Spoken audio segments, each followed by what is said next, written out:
একটা গ্লাস দেবো, দরজা লাগাতে।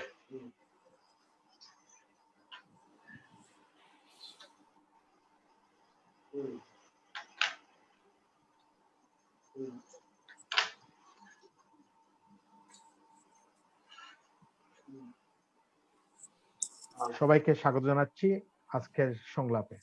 আপনারা জানেন কোভিড-19 মহামারীতে সারা বিশ্বে মানুষ মারা যাচ্ছে। বাংলাদেশে এই মহামারীর কারণে অনেক লোক মারা যাচ্ছেন।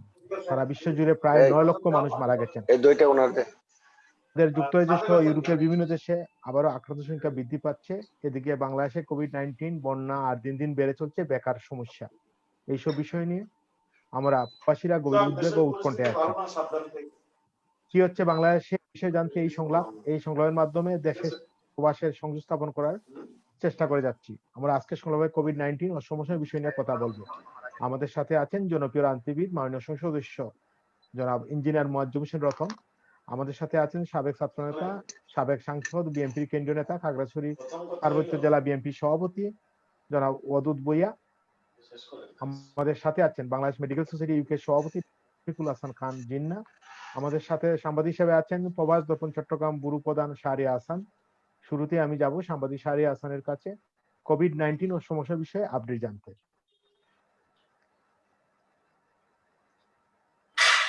ধন্যবাদ আপনাকে। সবাইকে সান্ধ্যকালীন শুভেচ্ছা জানাচ্ছি। বাংলাদেশের কোভিড-19 আজকের পরিস্থিতি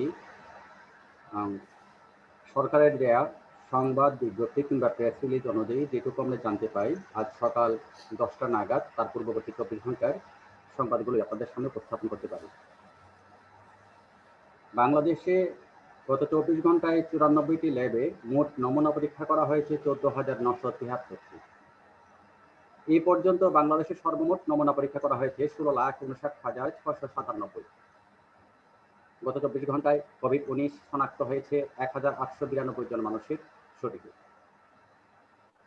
বাংলাদেশে মোট শনাক্ত সংখ্যা গত 24 ঘন্টার পূর্বে যে রিপোর্টটা আমাদের হাতে এসছে তাতে করে এই পর্যন্ত বাংলাদেশে কোভিড-19 আক্রান্ত হয়েছেন 3,29,251 জন। আজকে পূর্ব পর্যন্ত গত 24 ঘন্টায় মৃত্যুবরণ করেছেন কোভিড-19 কারণে 36 জন। সর্বমোট বাংলাদেশের মৃত্যুর যে সংখ্যা সেটি হচ্ছে 4,552। গত 24 ঘন্টায় সুস্থ হয়ে ফিরে এসেছেন কোভিড-19 থেকে 3,236 জন। সর্বমোট সুস্থতায় ফিরেছেন 2,27,809 জন মানুষ। 24 ঘন্টায় আইসোলেশনে নিয়েছে 24 ঘন্টায় আইসোলেশনে নিয়েছে 363 জন। সর্বমোট আইসোলেশনে ছিল 75,133 জন। সর্বমোট 24 ঘন্টায় গত 24 ঘন্টার আগে পর্যন্ত মোট ছাড়া পেয়েছে আইসোলেশন থেকে 56,226 জন। এ ছিল সামগ্রিকভাবে বাংলাদেশের গত 24 ঘন্টায় কোভিড-19 পরিস্থিতি। তার বাইরে আমি চট্টগ্রাম থেকে যেহেতু উপস্থাপন করছি চট্টগ্রামের বিষয়ে আপনাদের মনোসংযোগ করতে চাই। কক্সবাজার সহ চট্টগ্রামে মোট 7টি ল্যাবে নমুনা পরীক্ষা করা হয়েছে 1,101 জনের। শনাক্ত হয়েছে কোভিড-19 74 জন। এই পর্যন্ত চট্টগ্রামে কোভিড-19 আক্রান্ত হয়েছে 17,590 জন। সুসংবাদ হচ্ছে গত 24 ঘন্টায় কোভিড-19 কারণে কোনো মৃত্যু আমরা দেখতে পাইনি। এটি আমাদের জন্য একটি ভালো সংবাদ। এ পর্যন্ত চট্টগ্রামে কোভিড-19 আক্রান্ত হয়ে মৃত্যুবরণ করেছেন 276 জন। গত 24 ঘন্টায় কোনো সুস্থতার খবর আমাদের নেই, এটি দুঃখজনক বিষয়। সুস্থ হয়ে ফিরে এসেছেন চট্টগ্রামে 4,227 জন। মোট এটি হচ্ছে চিকিৎসা নিয়ে 4,227 জন সুস্থ হয়ে ফিরে এসেছেন। ঘরে এবং হাসপাতালে চিকিৎসাধীন অবস্থা অথবা নিজেরা চিকিৎসা করে ফিরে এসেছেন সুস্থতায় 12,950 জন ব্যক্তি। একটু উল্লেখ করতে চাই, চট্টগ্রাম কেন্দ্রীয় কারাগারে যে নিয়মটি করা হয়েছে সেটি হচ্ছে যখন নতুন কোনো বন্দীকে কারাগারে প্রবেশ করানো হয় তার আগে তার ব্যাপারে সতর্ক দৃষ্টিভঙ্গি রাখা হয় কোভিড-19 কারণে এবং বাধ্যতামূলক কোয়ারেন্টাইনে তাদেরকে রাখা হয়। এই হিসাবে বর্তমানে চট্টগ্রাম কারাগারে কোয়ারেন্টাইনে আছেন বন্দীদের মাঝে 970 জন। 10 জন আছে কেন্দ্রীয় কারাগারের হাসপাতালে, বাকি 960 জন আছে সাধারণ কোয়ারেন্টাইনে আছে। করোনার শুরু হতে চট্টগ্রাম কারাগারে কারারক্ষী সহ 7 জন কারারক্ষী ও 1 জন সিভিল স্টাফ করোনায় আক্রান্ত হয়েছিলেন এবং সুসংবাদ যে তারা সবাই সুস্থ হয়ে আবার নিজ নিজ কাজে ফিরে এসেছেন। পাশাপাশি সমসাময়িক এই প্রসঙ্গে যে বিষয় উপস্থাপন করতে হয় সেটি হচ্ছে দেশে এখন কোভিড-19 আক্রান্ত হওয়ার কারণে যে বিপর্যয় ঘটছে, তাতে করে স্বাস্থ্য সুরক্ষা কিংবা স্বাস্থ্যবিধি মেনে চলার প্রবণতা প্রায় নেই বললেই চলে। সরকারের কাগজে নির্দেশনা ছাড়া মাঠে ঘাটে গণপরিবহনে বাজারে কোথাও মানুষের মাঝে কোনো সচেতন দৃষ্টিভঙ্গি আছে বলে মনে হয়নি। এ বিষয়ে সরকার কাগজে যে নির্দেশনামা দিয়েছেন তার বাইরে প্রশাসনকে এই ব্যাপারে কোনো ভূমিকা নিতেও আমরা খুব একটা দেখতে পাই না। এতে করে প্রতি 24 ঘন্টায় যে রিপোর্ট আমাদের হাতে আসছে, দ্যাট ইজ কোভিড-19 কিন্তু একদম কমেনি। সেটি বহমান আছে এবং এই বহমান পরিস্থিতিতে মানুষকে সচেতন করে তাদেরকে স্বাস্থ্য সুরক্ষায় মনোযোগী করার জন্য সরকারের আরো উদ্যোগ প্রয়োজন বলে মনে করে জনসাধারণ। ধন্যবাদ আপনাদের সবাই। হ্যাঁ, ধন্যবাদ শাহরিয়ার ভাই। আবার আসবো আপনার কাছে। আমি যাবো আমাদের ইউকের ইউকে মেডিকেল ইউকের সভাপতি ডাক্তার রফিক হাসান জিন্না ভাইয়ের কাছে। জিন্না ভাই, আমরা দেখতে পাচ্ছি যে বাংলাদেশে কিন্তু কোভিড-19 মানে আক্রান্ত সংখ্যা কমছে না, বাড়ছে বরঞ্চ। এবং আমরা সাথে সাথে কিন্তু সারা পৃথিবী ব্যাপী একটা গভীর উদ্বেগ উৎকণ্ঠায় আছে যে ভ্যাকসিন নিয়ে। আমরা আজকে দেখতে পেলাম যে আপনার রাশিয়াতে তো ওরা ভ্যাকসিন আপনার উন্মুক্ত ঘোষণা করেছে, ওরা জনগণ ভ্যাকসিন ব্যবহার করার মানে সরকার ঘোষণা দিয়েছে ব্যবহার করতে পারবে। এ ব্যাপারে আপনি কি বলবেন? একটু আনমিউট করতে হবে জিন্না ভাই, কাইন্ডলি। অনেক ধন্যবাদ রূপক, এবং যারা প্যানেলে এসছেন, আমাদের মাননীয় সাংসদ এবং আমাদের বিরোধী দলের একজন রাজনীতিক এবং আমাদের সংবাদকর্মী শাহরিয়ার হাসান, এবং যারা শুনছেন সবাইকে যুক্তরাজ্য থেকে শুভেচ্ছা এবং আপনাদের ধৈর্য ধরে শোনার জন্যে অনেক ধন্যবাদ। আজকে যুক্তরাজ্যে বাংলাদেশের কথাটি যেটা সংক্ষেপে বললেন আমাদের সংবাদকর্মী, সেটা দেখাচ্ছে যে এই পর্যন্ত 4,500 মৃত্যু বাংলাদেশে হয়েছে।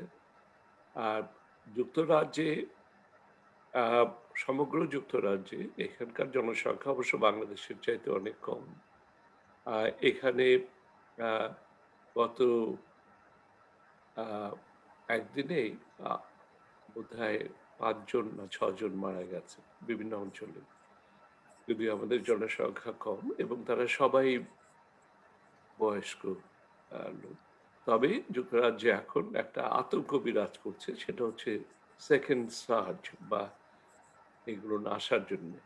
এটাকে অনেকেই এখানকার স্কুল কলেজ খুলে দেওয়ার জন্য, ইউনিভার্সিটি খুলে দেওয়ার জন্য এবং কিছুটা শিথিল পরিস্থিতির জন্য অনেকেই এটার কথা বলছেন। তবে এটা চিকিৎসা বিজ্ঞানীরা আগে থেকেই এক্সপেক্ট করছিল যে একটা সেকেন্ড সার্জ আসার সম্ভাবনা রয়েছে। তারই পূর্বাভাস হিসাবে এখানে মনে করছে অনেকেই যে এই জিনিসটা আসছে। এখানে সর্বোচ্চ সংক্রমণের সংখ্যা দেখা গেছে গতকাল, সেটা হচ্ছে প্রায় 3,000 লোক সংক্রামিত হয়েছে। এই যে অবস্থা, যেটা কিন্তু মৃত্যুর সংখ্যা যেমন কমে আসছে, এখানে যত আইসিইউ বেড আছে তার তুলনায় অনেক কম ব্যবহার হচ্ছে এখন, এবং বস্তুত অনেক জায়গাগুলো নেই কোভিড ওয়ার্ডের তাকে বন্ধও করে দেওয়া হয়েছে, সেখানে যে স্পেশাল ফ্যাসিলিটিস গুলো। কিন্তু অ্যাট দ্য সেম টাইম এখানেও একই সঙ্গে এখানে সংক্রমণ এর বেগটা বাড়ছে। এবং আজকে এখানে হেলথ সেক্রেটারি, যে মানে মন্ত্রী বলা হয়, স্বাস্থ্যমন্ত্রী, একটি খুব উল্লেখযোগ্য কথা বলেছেন যে don't kill your grand parents, অর্থাৎ তোমার দাদা দাদি নানা নানিকে মেরো না। এটা হচ্ছে তার পার্লামেন্টের বক্তব্য। অর্থাৎ ইয়াং লোকদেরকে বলার জন্য তোমরা সংক্রামিত হচ্ছ বেশি এবং তোমরা সংক্রমণটা ছড়াচ্ছ, তোমরা এমন কিছু করো না যাতে করে তোমাদের দাদা দাদি নানা নানি কে তোমার হত্যার কারণ হয়ে তোমরা দাঁড়াবে। এবং এটা খুব অ্যাপিল করেছে এখানেই একটি কথা আছে যে জীবিকার সন্ধানে তো কিভাবে এটাকে রোধ করা যায়। ভ্যাকসিনের কথাটা বলা হয়েছে, যে কথাটি রূপক আমাকে প্রশ্ন করলো, যে এই ভ্যাকসিনের ব্যাপারে কি আলোচনা হচ্ছে বা কিভাবে এটা থেকে রক্ষা পাওয়া যায়। প্রথম কথাটাই হচ্ছে প্রতিষেধক হিসাবে যেটা এখানে বলা হয়েছে সেটা হচ্ছে যে আপনার হ্যান্ড ওয়াশ, নিরাপদ দূরত্ব এবং মাস্ক, এই তিনটাকে সবচেয়ে বেশি প্রাধান্য দেওয়া হচ্ছে। আর সঙ্গে সঙ্গে ভ্যাকসিনেশনের জন্য আজকে রূপক যে প্রশ্নটি করেছে যে রাশিয়া এটা ছেড়ে দিয়েছে, তাদের ভ্যাকসিনটাকে বাজারে ছেড়ে দিয়েছে, তাহলে এখানে কেন করছে না, এখনো আসছে না। রাশিয়া যেটা ছেড়েছে সেটা সম্পর্কে একটা পজিটিভ রিপোর্ট এখানকার সবচাইতে বিশিষ্ট যে মেডিকেল বিজ্ঞানের জার্নাল, যেটা ল্যান্সেট বলি আমরা, এটাকে আমরা আমাদের মেডিকেল সায়েন্সের ডাক্তারদের মধ্যে যেটা বলা হয় যে সবচাইতে উল্লেখযোগ্য বিজ্ঞান, চিকিৎসা বিজ্ঞানের মুখপাত্র হিসাবে ধরা হয়। সেখানে রাশিয়ান ভ্যাকসিন সম্পর্কে ইতিবাচক কথা বলা হয়েছে, তবে কয়েকটি প্রশ্ন সেখানে ওঠানো হয়েছে যে এখনো এর পার্শ্ব প্রতিক্রিয়ার সম্পর্কে যে রিপোর্টটা এসছে সেটা খুব স্বচ্ছ না, এবং এটাই সবাইকে একটু শঙ্কিত করে তুলছে। যে এইখানে উল্লেখ করতে যে অনেকে উল্লেখ করেছেন যে তাড়াহুড়া করে যদি কোনো ভ্যাকসিন বাজারে আসে এবং তার পার্শ্ব প্রতিক্রিয়া যদি ভালো মতো তদন্ত না করা হয়, তাহলে আমরা হিতে কিছু মানুষের জন্য বিপরীত হতে পারে। এ সম্পর্কে একটা এক্সাম্পল এখানে দেয়া হয় যে যখন সোয়াইন ফ্লুটা এসছিল পৃথিবীতে, বিশেষ করে আমাদের সাউথ ইস্ট এশিয়াতে, তখন জেরাল্ড ফোর্ডের সময়, প্রেসিডেন্ট জেরাল্ড ফোর্ডের সময় যে ভ্যাকসিনটা তৈরি করা হয়েছিল, সেই ভ্যাকসিনটা উনি নিজেও নিয়েছিলেন, নিয়ে এটাকে প্রচার করা হয়েছিল। কিন্তু কিছুদিন পরে দেখা গেল যে এর জন্যে কিছু কিছু রোগী এবং গুলেনবারি বলে একটা ডিজিজ, যেটা আমরা বলি নিউরোলজিক্যাল ডিজিজ, সেটার ম্যানিফেস্টেশন হচ্ছে এবং সঙ্গে সঙ্গে সেটা উইথড্র করে নেওয়া হয়। তখন কাজেই এখানকার যে বিজ্ঞানী বা অন্যান্য দেশেও, প্রতিটি দেশেও, এমনকি রাশিয়াতেও, তারা একটু শঙ্কিত আছে যে এটার সুদূর প্রসারী যে কোনো আছে কিনা, এবং সেটাকে ব্যবহার করছে আবার এখানে একটি দল, সেটাকে বলা হয় অ্যান্টি-ভ্যাক্স গ্রুপ। তারা কোনো ভ্যাকসিনে বিশ্বাস করে, তারা মনে করে যে এই ভ্যাকসিনটা একটা সাধারণ মানুষকে সান্ত্বনা দেওয়ার জন্যই করা হয় এবং এটার পার্শ্ব প্রতিক্রিয়ার সম্পর্কে আমাদেরকে ভালোভাবে জানানো হয় না। এই জন্য একটা বিরাট গ্রুপ আছে, লবি আছে ওয়েস্টার্ন কান্ট্রিজ, সেটাকে বলে অ্যান্টি-ভ্যাক্স গ্রুপ। তারা পায় এবং তাদের একটা এই গ্রুপটা খুব ভালো বেশিভাবে কাজ করছে। যা হোক, রাশিয়ার এটা বিজ্ঞানীভাবে কিছুটা প্রমিসিং ইয়ে আছে, কিন্তু এখনো পুরোপুরি স্বচ্ছ নাই যে তাদের পার্শ্ব প্রতিক্রিয়ার যে ফলো আপ যেটা, সেই স্টাডিটা খুব জোরালো না। এই একটি মাত্র প্রশ্ন নিয়ে রাশিয়ান ভ্যাকসিন সম্পর্কে কথা বলা হচ্ছে। অন্যদিকে কেমন, যেমন সব মিলিয়ে প্রায় 120টি ভ্যাকসিন প্রক্রিয়া যেটা আন্তর্জাতিকভাবে স্বীকৃত হয়েছে, তার মধ্যে কয়েকটি লিডিং আছে।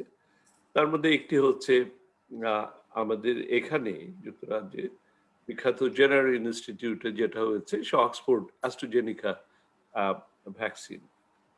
অ্যাস্ট্রাজেনিকার এই ভ্যাকসিনটা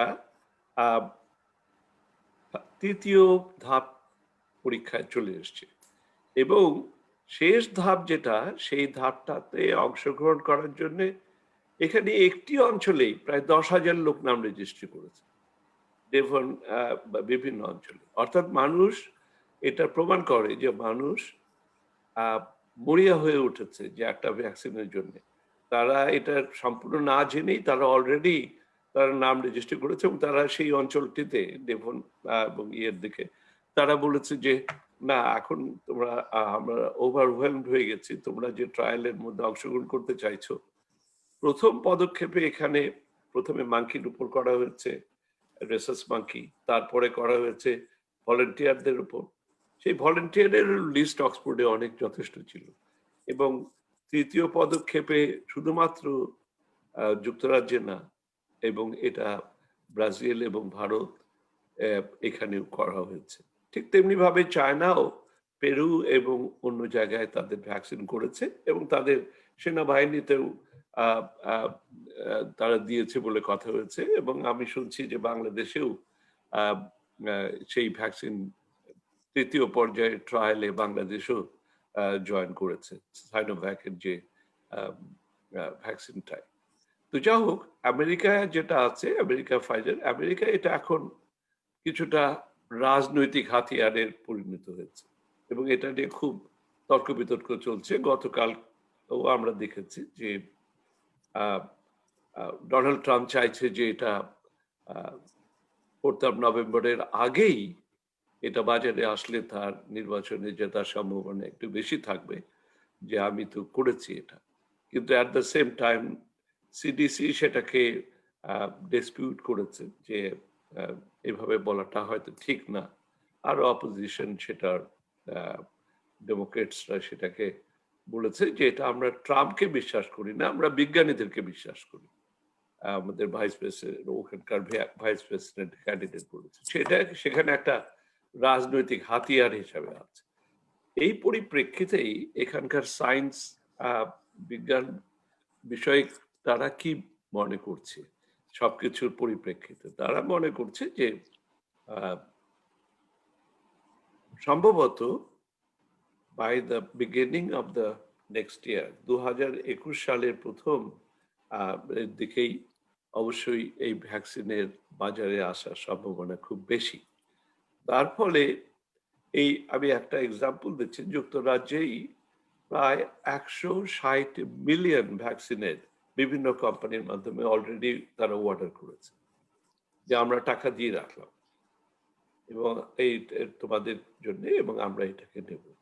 এবং ঠিক তেমনি ভাবে অন্যান্য দেশগুলোও তাই করছে, তারা আশা করছে যে প্রথম পর্যায়ে এটা আসবে। এই হচ্ছে ভ্যাকসিনের বর্তমান সিচুয়েশন। যে রিয়ালিস্টিক্যালি অনেকে আবার বলছেন, যারা একটু আরো কনসারভেটিভ এই ব্যাপারে, তারা বলছেন যে সম্ভবত এটা মিড 2021-এ আসবে। এবং কাদেরকে দেওয়া হবে? প্রথমে দেওয়া হবে মোস্ট ভালনারেবল যারা পিপল, স্বাস্থ্যকর্মী এবং যারা এসেনশিয়াল সার্ভিসে আছে, তাদেরকে প্রথমে এই ভ্যাকসিন দেওয়া হবে, তারপর অন্যদের কথাটাকে চিন্তা করা হবে। আমি একটি জিনিসের যেটা বলছি, যে বাংলাদেশে পরিপ্রেক্ষিতে যেটা বলবো, যে বাংলাদেশের যেভাবেই আসুক, যেখান থেকেই একটা নির্ভরযোগ্য ভ্যাকসিন পাওয়া যাবে, সে ব্যাপারে পদক্ষেপ এখন থেকেই নিতে হবে। আর আরেকটি সমস্যা যেটা বাংলাদেশে হবে, যেটা পশ্চিমা দেশগুলো নিয়ে হয়তো কিছুটা কম, কিন্তু একদম নেই তা বলবো না, সেটা হচ্ছে এটা একটা ব্যবসায়ের হাতিয়ার হিসাবে যেন ব্যবহার না হয়। যে যারা পারবে, যেমন সাইনোভ্যাক অলরেডি বলেছে যে এটার দাম $140 পর্যন্ত হতে পারে। তো এটা যদি ওদের অলরেডি চায়না একটা দিয়েছে যে $140 অনেক টাকা আমাদের দেশের জন্য তো বটেই, এবং পশ্চিমের দেশগুলোর জন্য সাধারণ মানুষের অনেক টাকা। সেখানে হয়তো দাম কম বেশি কিছু একটা হবে, কিন্তু প্রথম পর্যায়ে ভ্যাকসিনের দাম তো বেশিই হবে, কারণ তারা যারা ইনভেস্ট করছে তারা উঠিয়ে নেওয়ার চেষ্টা করবে। তার উপরও যদি বাংলাদেশের যারা ব্যবসা ভাবে স্বাস্থ্য ব্যবস্থাটাকে গ্রহণ করেছে, তারা যদি এরপরও যদি আরো করে, সেই ব্যাপারে আমার মনে হয় আমাদের কিছুটা শঙ্কা থেকেই যাবে, যে এটাকে ব্যবসার হিসাবে টুল করার জন্য। আর 2 নম্বর হচ্ছে যে আর কি প্রতিষেধক থাকতে পারে। আমরা জানি চিকিৎসা ব্যবস্থার যথেষ্ট উন্নতি হয়েছে এই কিওর যদি যেটা বলে, ভ্যাকসিন নির্মূল না হলেও যারা আক্রান্ত হচ্ছে তাদেরকে বাঁচিয়ে তোলার জন্য যে কাজটা চলছে, এটা অনেকটা ইমপ্রুভ করেছে সমগ্র বিশ্বে। আর বাংলাদেশের পরিপ্রেক্ষিতে যে তার জন্য মৃত্যুর হার কমে যাচ্ছে, আমরা এমনও দেখেছি যে প্রতিদিনের মৃত্যুর হার ছিল 1000, যদিও তারা শতকরা 80 ভাগই হচ্ছে 70 বছরের ঊর্ধ্বের বয়স। কিন্তু আমি যেটা একটু শঙ্কিত মনে করি বাংলাদেশের ব্যাপারে, যে বাংলাদেশে আমি যে লিস্টগুলো যখন দেখি, যে মারা গেছে, এখন সম্প্রতি আসছে না, আমি একটু কেয়ারফুলি দেখার চেষ্টা করি, যে বাংলাদেশে দেখা যায় যে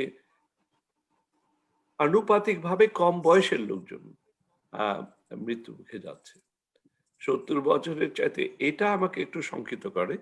যেমন আমি যে ডাক্তারের লিস্ট দেখি, তখন দেখি যে 100 জনের বেশি ডাক্তার মারা গেছে, এবং তাদের বয়সগুলো যে দেখি, আমাদের বয়সে যারা 75 বছর বয়স হচ্ছে তাদের কথা বাদই দিলাম, আরো যারা ইয়াংরা, একটু রিলেটিভলি ইয়াং, 50 থেকে 60 বছরের মধ্যেও তারা মারা যাচ্ছে। এটা আমাকে শঙ্কিত করে। আর 2 নম্বর হচ্ছে, আমি আরেকটি ব্যাপারে লক্ষ্য করছি বাংলাদেশে, যে চিকিৎসার ব্যাপারে, যেটা যে অনেক সাধারণ মানুষের চিকিৎসা থেকে তারা ভর্তি হতে পারছেন না, হাসপাতালে জায়গা পাচ্ছেন না, একটা জায়গা থেকে আর একটা জায়গা যাচ্ছে। এ ব্যাপারে যাদের কোভিড হচ্ছে, আমাদের পরিসংখ্যানে 5000 দেখান, আর আমরা সংক্রমণের মাত্র 15,000 টেস্ট করে যদি আমরা সংক্রমণের দেখাই যে 20%, তাহলে জিনিসটা খুব একটা আমাদের কাছে বিজ্ঞান ভিত্তিক ভাবে খুব একটা গ্রহণযোগ্য মনে হয় না। মনে হয় যেন আরো বেশি। এই জন্য একটি ব্যাপার করেছে এখানে অন্যান্য দেশে, যে এই সময়টিতে গত বছরে, অর্থাৎ কোভিড আক্রান্ত হওয়ার আগে কতজন মারা গিয়েছিল, আর এখন এই বছরের ডেথ রেজিস্ট্রিতে কতজন মারা গেছে। এর ফলে দেখা গেছে যে যে সমস্ত দেশে বলা হয়েছিল, যেমন মেক্সিকো বা ব্রাজিল, সেখানে দেখা গেছে যে মৃত্যুর সংখ্যা যা সরকার দেখাচ্ছে তার চাইতে অনেক বেশি লোক সম্ভবত মারা গেছে। কেন মারা গেছে? এই জন্য যে তাদের মৃত্যুর ওই সময়কার সঙ্গে যদি কম্পেয়ার করা যায়, এবং এজ রিলেটেড স্ট্যাটিস্টিক্যালি যদি দেখা যায়, এইটা নিয়ে ভারতের ব্যাপারে বলা হয়েছে, ভারতে মারা গেছে 70,000 এর বেশি লোক।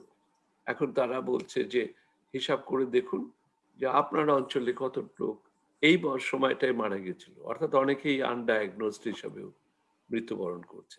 কাজে ওইটা দিয়ে আমি খুব কমপ্লেসেন্স বা করার, আমি অনেকের কাছে শুনি বাংলাদেশের মৃত্যু অনেকের চাইতে কম, হয়তো কম হতে পারে, আমি বিজ্ঞান ভিত্তিক ভাবে, কিন্তু বিশ্লেষণের ক্ষেত্রে দেখতে হবে যে এজ রিলেটেড পার 1000 পপুলেশন, পার 100,000 পপুলেশন কতজন মারা যাচ্ছে, এবং তারা কোন বয়সের, কোন সামাজিক প্রেক্ষাপট থেকে এসছে। যাই হোক, ভাই আমরা আচ্ছা, জিনা ভাই আবার আসবো আপনার কাছে। আমরা একটা জিনিস জানবো আপনার কাছে পরবর্তীতে এসে, যেটা হচ্ছে যে এই যে ভ্যাকসিন তৈরি হচ্ছে, ভ্যাকসিনের আপনার কতদিন আপনার প্রতিষেধক মেয়াদ থাকতে পারে? ধরেন একবার ভ্যাকসিন নিলে 1 বছর, বা এই জিনিসটা একটু জানতে চাবো। আবার আসবো আপনার কাছে। আমি যাব আমাদের বিএনপির কেন্দ্রীয় নেতা, খাগড়াছড়ি জেলা বিএনপি সভাপতি জননেতা ওয়াদুদ ভুঁইয়া ভাইয়ের কাছে। ওয়াদুদ ভাই, আপনি শুনলেন, বিশেষ করে আমাদের ডাক্তার জিন্না ভাই বললেন, কিন্তু আমরা বাংলাদেশে দেখতে পাচ্ছি যে বাংলাদেশের যে অবস্থা, এখন লোকজন মাস্ক পরতেছে না, কোনো মানতেছে না। গত সেপ্টেম্বরের 1 তারিখ থেকে বাস খুলে দেওয়া হয়েছে, এবং আমরা ইউকেতে আমরা খুবই মানে আমরা টেনশনে আছি যে ইউকেতে বলা হচ্ছে যে আবারও কোভিড-19 আক্রান্ত হতে পারে, এবং ইউকেতে 80,000 মানুষ মারা যাওয়ার অনেক মিডিয়াতে আসছে। তো বাংলাদেশে বারে আপনি কি বলবেন? কি অবস্থা বাংলাদেশে যদি আবার আসে, কি বলবেন আপনি? বাংলাদেশে বেসিক্যালি অবস্থা এখনই খারাপ। সামনে আসলে তো, যেটা শুনতে পাচ্ছি আসবে, সামনে আসলে অত্যন্ত ভয়াবহ হবে। প্রথমত হলো বাংলাদেশের মানুষ কিন্তু ড্যাম কেয়ার, এটাকে কনসাস না, বা কনসাস হলো তারা এটাকে ওভারলুক করছে। আমার যা মনে হচ্ছে এটাকে ওভারলুক করছে দুটা কারণে। একটা হলো পেটের দায়ে বা কর্মের প্রয়োজনে, সংসার পরিবার পরিজন বাঁচিয়ে রাখার জন্য তারা কর্মমুখী হচ্ছে, এত বেশি চেষ্টা করছে। এর ফলে মানে করোনা যে আছে এটা কিন্তু তারা মনেই করছে না, বা এটাকে প্রায়োরিটি দিচ্ছে না। আপনি জেলা শহর, উপজেলা শহর এবং বিভাগীয় শহর ইনক্লুডিং ঢাকা, যে পরিমাণ মানুষ দৌড়াচ্ছে বাসে, ট্রাকের, মানে গাড়িতে, রাস্তাঘাটে, মানে জ্যাম, যানজট, আপনি আশ্চর্য হবেন ঢাকা শহরের যানজট। তো তাহলে কি দাঁড়ালো, আমাদের পিপল কিন্তু এটাকে মানে কনসার্ন নিচ্ছে না। এটার জন্য আমি বলবো আমরা যারা রাজনীতি করি, আমরা যারা রাষ্ট্র পরিচালনা করি, আমাদের কিছু দায়িত্ব ছিল। আমাদের দায়িত্ব আমাদের কাঁধে আসে। আমরা আমাদের পিপলকে কনসাস করতে পারিনি, বা আমরা আমাদের পিপলকে আশ্বস্ত করতে পারিনি। আমরা আমাদের পাবলিককে কিন্তু আমরা দিতে পারিনি, কি বলে, মানে বেনিফিট দিতে পারিনি, আশ্বস্ত করতে পারিনি যে তোমাদের জন্য আমরা আছি, এবং তাদেরকে একটা ওয়ে আমরা দেখাতে পারিনি, এবং এটার যে সাইড এফেক্ট, এটার যে এফেক্ট, সেটাও আমরা তুলে ধরতে পারিনি। কারণ অনেকগুলো কারণের মধ্যে একটা কারণ হলো যে আমাদের মানে যখন চায়নার উহাংয়ে করোনা ভাইরাস শুরু হয়, তখন থেকে আমাদের দেশে এটা নিয়ে মাথায় ঘামায় নেই। যদিও জাতিসংঘের WHO করছে, এটা নিয়ে সতর্ক করছে, বিভিন্ন সংস্থা, বাংলাদেশ গভর্নমেন্ট সহ ওয়ার্ল্ড ওয়াইড সতর্ক করছে, কিন্তু আমাদের সরকার এটাতে অ্যাটেনশন দিতে পারে নাই। সেটা অ্যাটেনশন না দেওয়ার জন্য ওদের হয়তো অনেক যুক্তি আছে। কেউ কেউ বলছে যে শেখ সাহেবের যে জন্মদিন পালন করতে গিয়ে তারা একটু পিছনে পড়ে গেছে। তারা ভাবছে যে শেখ সাহেবের জন্মদিন পালন করে শুরু করবে। ওই শুরু হোক, যে কারণে হোক, এই বিলম্বে কিন্তু প্রথমত আমাদের অনেক ক্ষতি হয়ে গেছে। তারপর দ্বিতীয়ত আমাদের কোনো, ওই যে ডাক্তার সাহেব বললেন যে আমাদের হসপিটাল পায় নাই, ICU পায় নাই। ইভেন 18 কোটি জনগণের মধ্যে টেস্ট হয়েছে দিনে 18 জন, 20 জন, 100 জন, 200 জন, পরে এখন বাড়ছে। সেখানে দরকার ছিল, দিনে টেস্ট হওয়া দরকার ছিল অন্তত 1 লক্ষ, 2 লক্ষ, 5 লক্ষ, 10 লক্ষ টেস্ট হওয়া আমাদের উচিত ছিল। যার কারণে হচ্ছে কি, টেস্টিং যেহেতু করতে পারেনি, পাবলিক টেস্টিং বিমুখ হয়ে গেছে। এরপর যখন পাবলিক যাদের ধরা পড়ে তাদেরকে যখন আইসোলেশন নিয়ে আসে, তখন তারা একটা সোশ্যাল সামাজিক একটা আক্রমণের শিকার হয়, এবং তাদের পরিবার সামাজিক একটা আক্রমণের শিকার হয়ে যায়। সোশ্যাল সামাজিক ভাবে তারা মানুষের কাছে একটা ঘৃণার পাত্রতে পরিণত হয়ে যাচ্ছে, এরকম একটা অবস্থা। তখন কিন্তু পাবলিক কি করলো, যে টেস্টিংও করতে পারছি না, আবার এটা স্বীকারও করছে না, আমার যে হয়েছে সেটাও করছে, আবার টেস্টিং করতে যাচ্ছেও না। পরবর্তী যখন প্রাইভেট সেক্টরে টেস্টিং করতে দিল, প্রাইভেট সেক্টরে টেস্টিং করতে দেওয়ার পরে শাহেদের উদ্ভব হলো, সাবরিনা মিষ্টির উদ্ভব হলো। তারা আপনার যার নাই তাকে বলতেছে আছে, সার্টিফিকেট দিয়ে দিল। যার টেস্ট করোনা আছে তারা বলতেছে যে না না তার নাই, সার্টিফিকেট দিয়ে দিল। এই সার্টিফিকেট নিয়ে ব্রিটেনে যাত্রীরা আটক হয়ে গেল, বিশ্বের বিভিন্ন দেশে আটক হয়ে গেল, বাংলাদেশে মানুষ বেকায়দায় পড়ে গেল। এই সকল শাহেদা, সাবরিনা, এই সকল কারবার, তারপরে টেস্টের ভুল, টেস্টের সংখ্যা কম, সরকারের কম, ইত্যাদি কারণে আমাদের দেশের জনগণ থেকে টেস্ট বিমুখ হয়ে গেছে। টেস্ট করতে আর কেউ রাজি না। এরপরে টেস্ট করতে যারা এসেছিল তারা দেখা গেছে সকাল 5টা, ভোর 6টায় তারা লাইনে দাঁড়িয়েছিল। লাইনে দাঁড়াতে গিয়ে সেই সন্ধ্যা 6টা বাজার পরও সে সিরিয়াল পায়নি। এমন একটি অবস্থা, যেহেতু কিটের আপনার বুথ বেশি ছিল না, পয়েন্ট বেশি ছিল না, টেস্টিং এর পয়েন্টই ছিল না, কোথায় করবে, কয় জায়গায় করবে, যার জন্য 18 কোটি জনগণের মধ্যে তারা সকাল 6টায় দাঁড়িয়ে সন্ধ্যা 6টার লাইন পায়নি, সিরিয়াল পায়নি। তো আবার ব্যাক করে চলে গেছে যে কালকে আসো, ইত্যাদি ইত্যাদি কারণ হচ্ছে কি, আমাদের জনগণ করোনার টেস্ট চিকিৎসা বিমুখ হয়ে গেছে, যার কারণে লোকজন এমন বেশি পরিমাণে বেরিয়ে গেছে। আবার এর লোকজন কিন্তু পায়নি, প্রণোদনা পায়নি। যেমন ধরেন আপনারা কানাডাতে অথবা লন্ডনে বা বিভিন্ন দেশে যে পেয়েছে, আর্থিক সাপোর্ট পেয়েছে, ওই আর্থিক সাপোর্টটা ঠিকভাবে জনগণ পায়নি। না পাওয়ার কারণে জনগণ বেরিয়ে পড়েছে, টেস্টিংও পায়নি, উত্তর পরিবেশ পায়নি, বিশ্বাস আস্থা হারিয়ে ফেলেছে, তারা নিজের উপরে নিজের জীবনের ভরসা করে নেমে গেছে। এতে করে দেখা গেছে যে প্রতিটি ঘরে ঘরে কিন্তু করোনা আছে, কিন্তু তারা প্রকাশ করছে না, তারা নিজেরা ট্রিটমেন্ট করছে। এই যে সামাজিক মাধ্যমে, গণমাধ্যমে, সামাজিক মাধ্যমে অথবা বিশেষজ্ঞদের মতামত যেগুলো শুনছে ইন্টারনেটের কারণে, এই সকল জেনে ওরা নিজেরা ট্রিটমেন্ট করছে। ট্রিটমেন্ট করে কেউ এটা রিকভার করছে। আর যারা বেরিয়ে গেছে তাদের মধ্যে হচ্ছে কি, একটা শ্রেণী আপনার অ্যান্টিবডি তৈরি হয়ে গেছে, তাদের অ্যান্টিবডি তৈরি হয়ে গেছে। বেরিয়ে যাওয়ার পরে তারা দেখা গেছে যে করোনা আক্রান্ত হয়েছে হালকাভাবে, তারা আবার সেটা রিলিফ পেয়ে গেছে, করোনাকে তার রোগ প্রতিরোধ ক্ষমতা শরীরের প্রোটেক্ট করে ফেলছে, হয়েছে ভালো হয়েছে। এই অবস্থায় হচ্ছে কি, অ্যান্টিবডি তৈরি হয়ে গেছে আমাদের বেশিরভাগ লোকের। এই কারণে আমাদের একটা জনগণের একটা নিজেদেরকে সেভ করতে পেরেছে। যেমন ধরেন যারা শ্রমজীবী, একদম মানে মানে নিম্নবিত্ত কর্মজীবী শ্রমজীবী, সারাদিন কাজ করে, সারাদিন হাঁটে, পরিশ্রম করে বস্তিবাসী, এই শ্রেণীটার এমনিতেই তাদের বডি মানে অ্যান্টিবডি তৈরি হয়ে গেছে। ওদের বডিতে মানে এরা এত বেশি মানে পরিশ্রম করতো, দৌড়াতো, হাঁটতো বা অস্বাস্থ্যকর খাবার খেত, অথবা এদের বডি এটা করে ফেলেছে, অ্যাবজর্ব করে ফেলছে। যার কারণে হচ্ছে গিয়ে এই শ্রেণীটাকে, কিন্তু আমার যেটা ধারণা, এটা কোনো সাইন্টিফিক ব্যাখ্যা নাই, ডাক্তার সাহেব হয়তো শুনলে হাসতে পারেন যে এটা কি বলতেছে। আসলে এরকম আমাদের বস্তিবাসী বা আমাদের শ্রমজীবী কর্মজীবী এদিকে কিন্তু এফেক্ট করছে না। কেন করছে না? ওদের ওদের অ্যান্টিবডি আগে থেকে ডেভেলপ করছে, আগে থেকে ওরা পরিশ্রম করছে, না খেয়ে এটা খেয়ে, অস্বাস্থ্যকর খাবার খেয়ে, মানে বালি দূষিত খাবার এইসব খেয়ে ধরেন রেল লাইনের পাশে যে বস্তিগুলো আপনার তাকালে তো দেখতে পারবেন, রেল উড়ে যাচ্ছে, ওরা খাবার খাচ্ছে, রেলের বালি উঠছে, ওই বাচ্চারা বলেন, মহিলারা বলেন, রেল লাইনের ধারে বসে ওরা খাবার খাচ্ছে। এতে করে এদের বডিতে একটা অ্যান্টিবডি তৈরি হয়ে গেছে, যার কারণে এই শ্রেণীটা সেভ হয়ে গেছে। আমাদের দেশ, আমরাও ইয়ে থেকে সেভ হয়েছি। কিন্তু তারপরও আমাদের সংখ্যা, মৃত্যুর সংখ্যা কম না। আমাদের 100-র উপরে ডাক্তার মারা গেছে। আমাদের আজকেও তো সম্ভবত 30-34 জনের মতো লোক মারা গেছে। আমাদের বহু লোক এফেক্টেড হচ্ছে, কিন্তু লক্ষ লক্ষ মানুষ এফেক্টেড, তারা কিন্তু স্বীকার করছে না, প্রচার করছে না। এই জন্যই আমাদের গভর্নমেন্টের কিছু দায় দায়িত্ব ছিল, আমাদের স্বাস্থ্য মন্ত্রণালয়ের অনেক ব্যর্থতা ছিল, স্বাস্থ্য অধিদপ্তরের অনেক ব্যর্থতা ছিল, যার কারণে আমাদের দেশের অবস্থা কিন্তু এখন উদ্যমুখী। এবং দ্বিতীয় স্টেজে যদি আসে, পরিণতি হবে খুব ভয়াবহ। কারণ পাবলিক এটাকে পাত্তাই দিচ্ছে না, মানে জীবন জীবিকার প্রয়োজনে পাত্তাই দিচ্ছে না। সরকারের মানে দায়িত্ব অথবা সরকারের যে দায়িত্ব পালন করার কথা, সে দায়িত্ব পূর্ণাঙ্গভাবে পালন না করায় জনগণের আর কোনো উপায়ও নাই।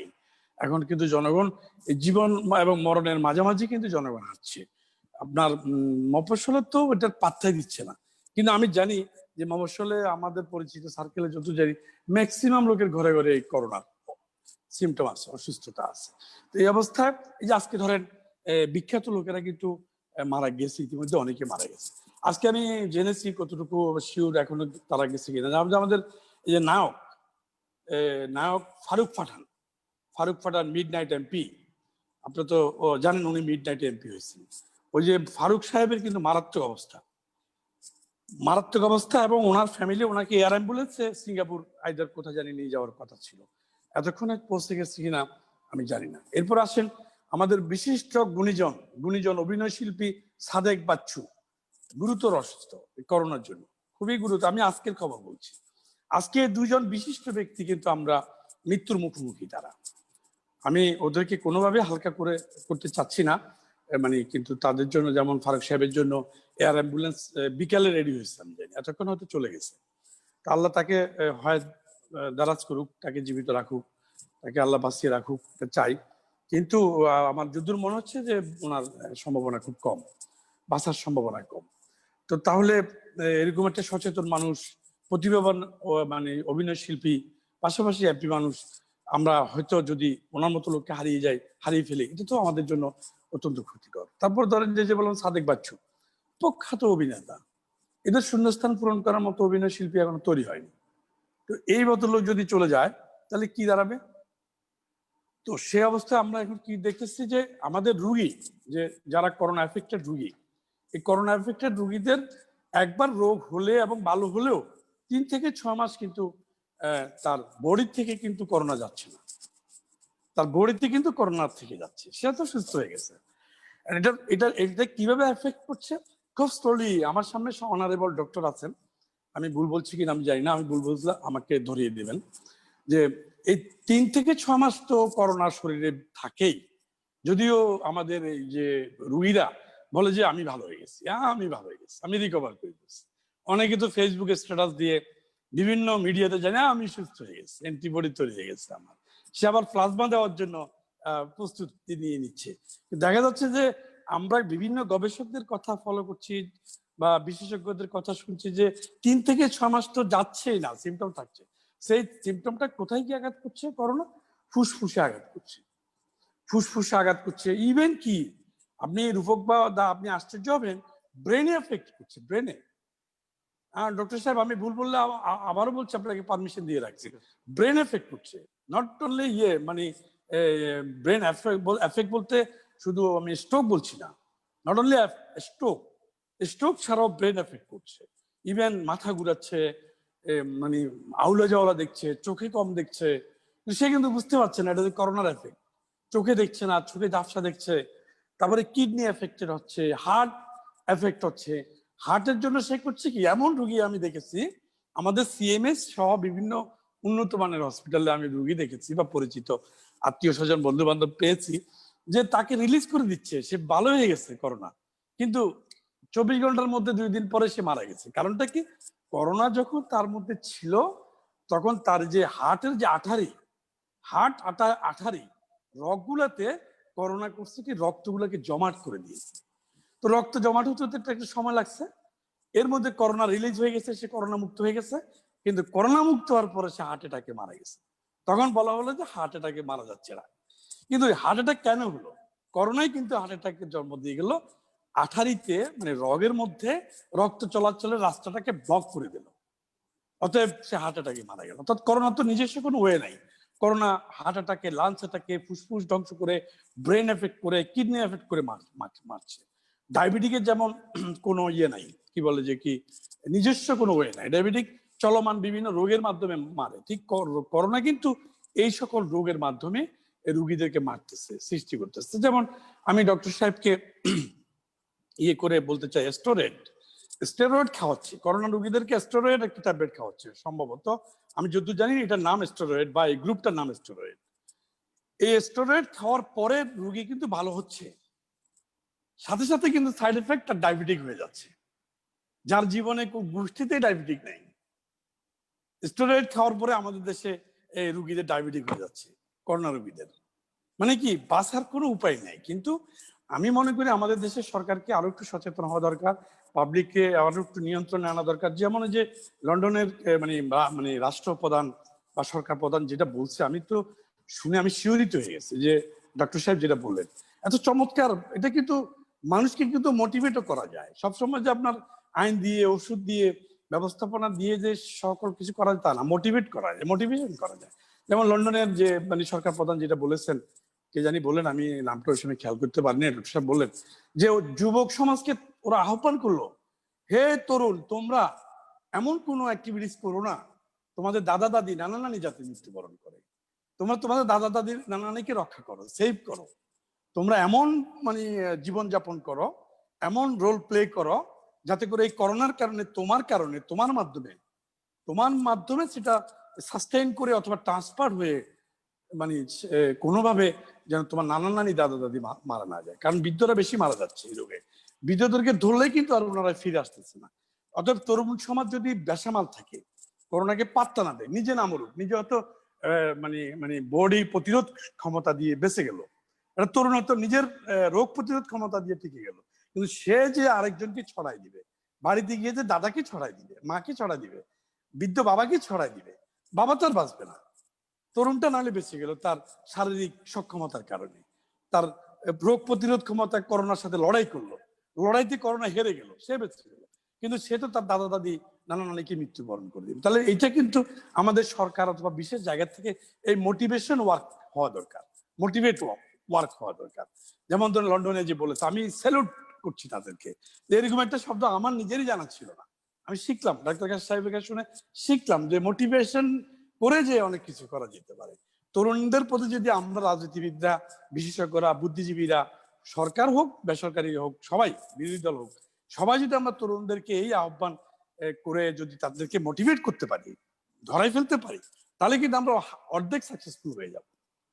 কারণ এখন আমাদের তরুণরা বাংলাদেশে একেবারে ডেসপারেট। আপনি শুনে, আপনারা তো লন্ডনে থাকেন, আপনারা মানে আশ্চর্য হবেন যে আমাদের ছেলে মেয়েরা কি করতেছে, মাস্ক তারা করতেছে কানের সাথে ঝুলে রাখে। আমাদের মেয়েরা স্টাইল করে এখানে মাস্ক লাগায়, স্টাইল করে ছবি উঠায়, এখানে মাস্ক লাগায়। আমাদের ছেলেরা কিছু কিছু প্যান্টের এখানে মাস্ক ঝুলিয়ে রাখে। এটা ফ্যাশন হয়ে গেছে, এটা যে বাঁচার জন্য। আবার আমাদের অনেক মন্ত্রী এমপি বক্তৃতা দিচ্ছে, আমাদের বড় বড় রাজনীতি নেতা বক্তৃতা দিচ্ছে, মাস্ক কোথায় জানেন? মাস্ক ছিল নাকের নিচে। আপনার ভাইরাসটা তো নাক দিয়ে যাবে, চোখ দিয়ে যাবে। আচ্ছা, চোখ তো আর পারা যাচ্ছে না, তুমি নাকটা ছেড়ে দিচ্ছ। অনেক বক্তা আছে সে করছে কি মাস্কটাকে নামিয়ে বক্তৃতা দিচ্ছে, কথা বলছে, তাহলে মুখ দিয়ে ভাইরাসটা ট্রান্সফার হচ্ছে, নাক দিয়ে ট্রান্সফার হচ্ছে। আমাদের বিশেষজ্ঞ মানে উচ্চতর শিক্ষিত ব্যক্তিরা এইসব করছে বাংলাদেশে, যে মাস্ক পরছে জামিতে লাগে রাখছে, জামি এবং গলার মধ্যে মাস্ক যে মুখে এবং নাকে লাগাতে হবে এটা তারা জানে না। আমাদের মন্ত্রীরা, আমাদের এমপিরা, আমাদের বিরোধী দলের নেতারা অলমোস্ট সেম, নাকের মধ্যে তাদের মাস্ক নেই। কি একটা পিকুলিয়ার আমরা অবস্থার মধ্যে আছি। এটার জন্য কিন্তু দায়ী সরকার, দায়ী রাজনৈতিক দলগুলো, আমরা বিশেষজ্ঞ, বিশেষায়িতরা, ডাক্তারদের উচিত লাইভে আইসে এইভাবে মোটিভেশন মূলক কথাবার্তা বলা, জনগণকে সচেতন করার জন্য। তারা নিজেরা লাইভে আইসে আপনি মাস্ক এভাবে পরবেন, মাস্ক ছাড়বেন না, আপনি হ্যান্ড গ্লাভস পরবেন, আপনি হ্যান্ড গ্লাভস থাকা অবস্থায় কিভাবে হাত ধুবেন, হ্যান্ড গ্লাভস কিভাবে খুলবেন, হ্যান্ড গ্লাভস কিন্তু এভাবে খুলতে হবে। হ্যান্ড গ্লাভস কিন্তু আমরা কিভাবে খুলি, আমরা এভাবে খুলি।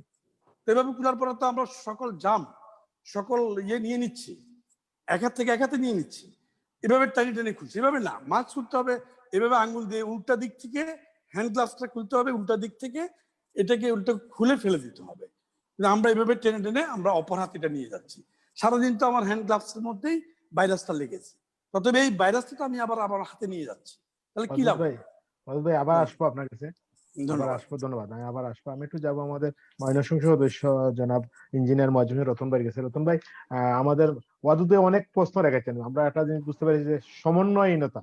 হ্যাঁ, এবারে কি বলবেন আপনি? একটু আনমিট করতে হবে রতন ভাই, কাইন্ডলি। হ্যাঁ, অদিত ভাই অনেক প্রশ্ন করেছেন এবং আমাদের ডাক্তার সাহেব অত্যন্ত যুক্তিযুক্ত কথা বলেছেন এবং আমাদের গণসচেতনতা, সর্বোপরি গণসচেতনতা আমাদের অত্যন্ত দরকার। এই বিষয়ে আমরা ঐক্যমত, কিন্তু আমাদের বাংলাদেশের প্রেক্ষাপট এবং বাংলাদেশের মানুষের মানে অবস্থান, এটা আপনি এজ এ বাঙালি হিসেবে আপনিও জানেন। তো আমি বিশেষ করে আমরা গ্রামে যখন দেখি, এই গ্রামের মানুষ আসলে কোভিড কি জিনিস এটা অনেকেই বুঝে না। এই রেডিও, টিভিতে, অনলাইনে অনেক কিছু প্রচারণা হচ্ছে, তারপরেও অনেক সময় বুঝতে চায় না। তো অনেকগুলা প্রশ্ন এখানে জমাট হয়েছে। আমাদের অত্যন্ত শ্রদ্ধেয় ডাক্তার সাহেব যে কথাগুলো বলেছেন অত্যন্ত মানে যুক্তিযুক্ত, এবং এগুলা মানলে আমাদের অনেক সমস্যার সমাধান হয়ে যেত। এবং আমাদের বিএনপির যুগ্ম মহাসচিব এবং আমাদের সাবেক এমপি সাহেব যে কথাটুকু বলেছেন, সমন্বয়হীনতা ইত্যাদি ইত্যাদি, এটা কাজ করতে গেলে এটা কিছু হবেই। এবং এই যে সাবরিনা আর কি সায়াদের কথা, এইগুলা এটা প্রত্যেকটা দেশেই প্রতিটা ক্ষণে ক্ষণেই এইগুলা কিছু না কিছু জন্ম হয়ই, এগুলা হতেই পারে একটা এইটা এটার জন্য হতাশার হওয়া কিছু না, এবং সরকার কঠোর হস্তে এটাকে দমন করেছেন। তো আমি আমাদের গ্রামের অবস্থাটা যদি আমি তুলে ধরি, গ্রামে আসলে এই মাস্ক পরা, তারপরে হ্যান্ড স্যানিটাইজার ইত্যাদি ইত্যাদি, অর্থাৎ কোভিড এর যে মানে যে মুক্তি পাওয়ার জন্য কিংবা না হওয়ার জন্য যে মানে কারণ যেগুলা যে বিষয়গুলা, সেগুলো অনেক ক্ষেত্রে মানছে না। এবং এমনও হয়েছে ওই ম্যাজিস্ট্রেট সাহেব জরিমানাও করেছেন, তারপরেও কিন্তু মানছে না অনেক সময়। এবং রোগ প্রতিরোধ ক্ষমতা আমি বাংলাদেশের মানুষকে বেশি বলবো না কম বলবো সেটা আমি বুঝতে পারছি না। আমরাও এলাকাতে যাই, আমরাও দেখি অনেক সময় মানে না। তারপরেও আমরা ইউরোপ, আমেরিকার মতো দেশ থেকে আমরা ভালো আছি, আমাদের মৃত্যুর হারটা কম, আক্রান্তের হার বাড়ছে, এবং আমাদের যে টেস্টের যে বিষয়টা, হ্যাঁ এটা অপ্রতুল, বুথগুলা অত্যন্ত অপ্রতুল, এটা বাড়ালে এবং অনেকেই টেস্ট করতেও চায় না, এটাও সঠিক। চিন্তা করে যে আমার একটু কাশি হইলো, জ্বর হলো, আচ্ছা ঘরে বসে নিজে নিজে চিকিৎসা করে, নিজে নিজে গরম পানি খাচ্ছে, ইয়ে করছে, যেন আমরা চেষ্টা করি। একটু ঠান্ডা লাগলে ওই জায়গা থেকে আমরা চেষ্টা করি, এবং সাধারণ মানুষ কিন্তু চেষ্টা করে। তবে নিজের শরীরের প্রতি অনেকে কিন্তু সচেতন হয়েছে, কিন্তু একটা গোষ্ঠী আছে এরা কিভাবে নিবে, মানুষে কিভাবে কথাটা নিবে আমি জানি না, যে বলে যে আল্লাহ দেখবো না, ওই আল্লাহর উপরে ভরসা করে থাকে। এটা কিছু একটা। রতন ভাই, আমি একটু দুঃখিত, আপনার এখান থেকে সাউন্ড আসতেছে, যার ফলে আমাদের আপনার কথাগুলো ভাই ভাই ভাই ভাই এই ও, বোঝা যাচ্ছে না? যে যে না এখন কথা আপনার কথা বোঝা যাচ্ছে আচ্ছা, কিন্তু সাউন্ডের কারণে একটা সমস্যা হচ্ছে। জি বলেন। জি রতন ভাই। ও আচ্ছা আচ্ছা, একটা শ্রেণী আছে আমাদের, তো এরা দেখা যাচ্ছে যে আল্লাহ করবো না, তো এটা হইব না, তো আল্লাহ যদি মরণ দিয়ে দেয় তো এটা মারা যাবো, ইত্যাদি ইত্যাদি, এই ধরনের একটা গোষ্ঠী কিন্তু আমাদের আছে গ্রাম অঞ্চলে। এটা হয় এবং এটা এটাকে ধর্ম হলো ধর্ম বিরু, তো ছাড়ানো এই লোকও কিন্তু, এবং পলিটিক্যাল অবস্থা যেটা আমরা সর্বক্ষণিক কিন্তু চেষ্টা করা হচ্ছে, মাননীয় প্রধানমন্ত্রী থেকে শুরু করে সকল সংশ্লিষ্ট কর্মকর্তারা ডাক কি বলা, তারপরে অনেকে শুনে না। এটা কিন্তু আমাদের বাংলাদেশে এটা একটা সমস্যা। যেমন এই আপনার আমেরিকা কানাডাতে আমরা দেখলাম লকডাউন লকডাউন, এই নিয়ম মানে এই নিয়ম, এরা ওভারটেক কোনোটা কি করছে না। কিন্তু সর্বোপরি আমরা ভালো আছি, কিন্তু আরো ভালো থাকতে পারতাম। তো সেই ভালো থাকতে পারতাম, তারপরেও আমরা যতটুকু আছি, আমি মনে করি আমার পার্শ্ববর্তী দেশ ভারতের তুলনায় কিন্তু আমরা ভালো আছি। আমাদের মৃত্যুর হারটা অত্যন্ত কম, এবং টেস্টের যে বিষয়টা এখন গ্রাম অঞ্চলে, যেটা প্রতিটা উপজেলা হাসপাতালে আমাদের আছে, বলে যে আমার কিছু হয় নাই, তো আমার কোনো কাশি নাই, সর্দি নাই, কোনো সিমটম নাই, কিছু নাই, আমি যাব কেন? আমরা এরপরে দেখলাম সিমটম ছাড়াও অনেক মানুষের কিন্তু কোভিড আক্রান্ত হয়েছে। তো যাই হোক, এটা এই মহামারী থেকে আসলে পরিত্রাণ পাওয়াই হলে আমাদের ইচ্ছা, কিন্তু আমাদের সতর্ক থাকা ছাড়া বিকল্প ব্যবস্থাটা আমি এই মুহূর্তে আমি দেখছি না। আর আমাদের সম্মানীয় ডাক্তার সাহেব যে কথাটা বলছেন, ওনারা সায়েন্স অনুযায়ী যেটা বলছেন, এটার সাথে আমি সম্পূর্ণ একমত।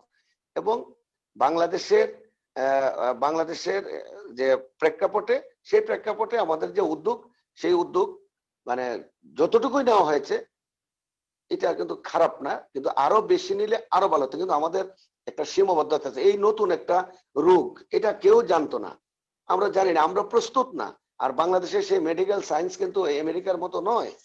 তারপরেও আমেরিকার যে অবস্থাটা আমরা দেখেছি, লাশের মিছিল প্রায় 2 লাখের মতো মৃত্যু হয়েছে। তারপরে যে আপনার ইয়েতে দেখলাম, ওই যে আরেকটা দেশে 1 লাখ কত, এটা হলো ইয়েতে আমাদের ব্রাজিল। ব্রাজিলে, কোনটা, এইভাবে অনেক মারা গেছে।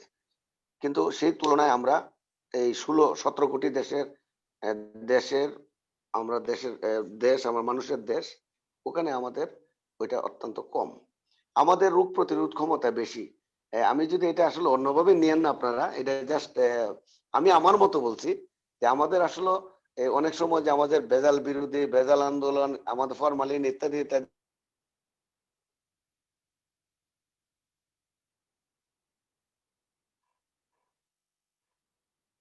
রতন ভাই আপনার ক্যামেরাটা বন্ধ হয়ে গেছে, আনমিউট করতে হবে রতন ভাই, কাইন্ডলি একটু আনমিউট করেন। ফ্রিজ করে গেছে। রতন ভাই আনমিউট করতে হবে।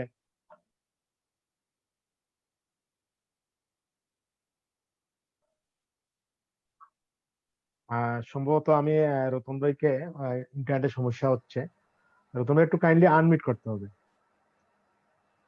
ব্যান্ডউইথ লো। রতন ভাই একটু আনমিউট করতে হবে, আপনার ক্যামেরাটা সম্ভবত বন্ধ হয়ে গেছে। আমি একটু যাব আমাদের আমাদের প্রবাস চট্টগ্রাম ব্যুরো প্রধান শাহরিয়ার হাসানের কাছে হয়ে গেছে। রতন ভাই আপনার কাছে আবার আসবো আমি।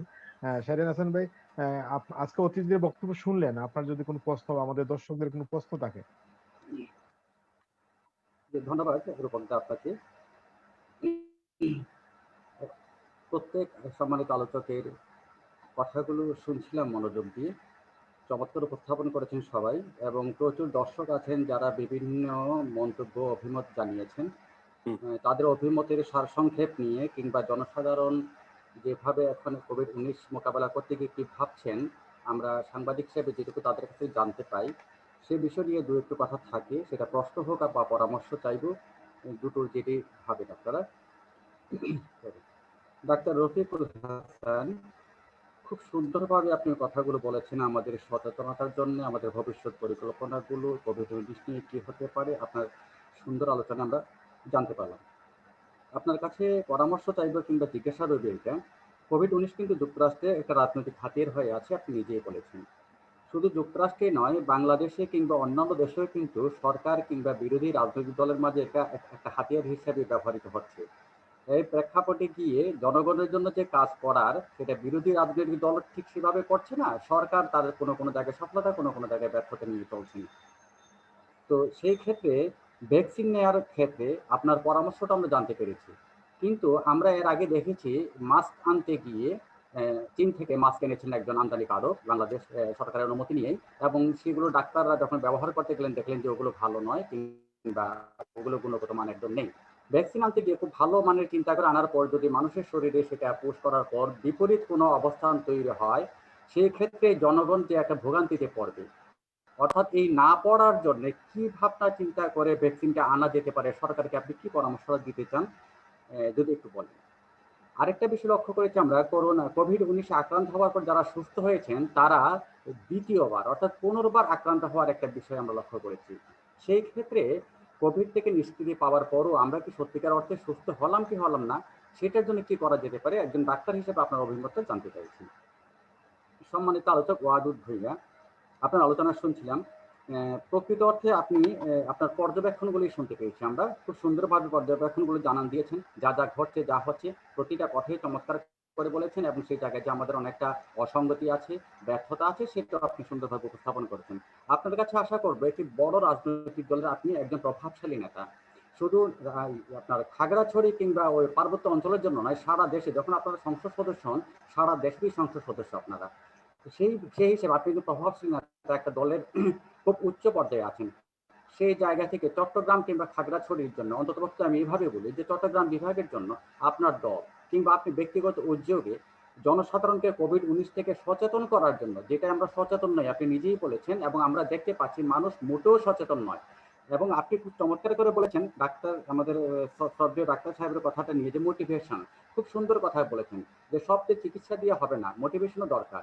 সেই জায়গায় এই কাজগুলো করার জন্য, জনগণের কাছে এই বার্তাগুলো পৌঁছানোর জন্য আপনার রাজনৈতিক দল নেতা হিসেবে একটা দল, আপনার পার্টি কিংবা আপনারা কতটুকু ভূমিকা আগামীতে নেবেন বা নিয়েছেন, যদি একটু আপনার কাছ থেকে শুনতে পাই।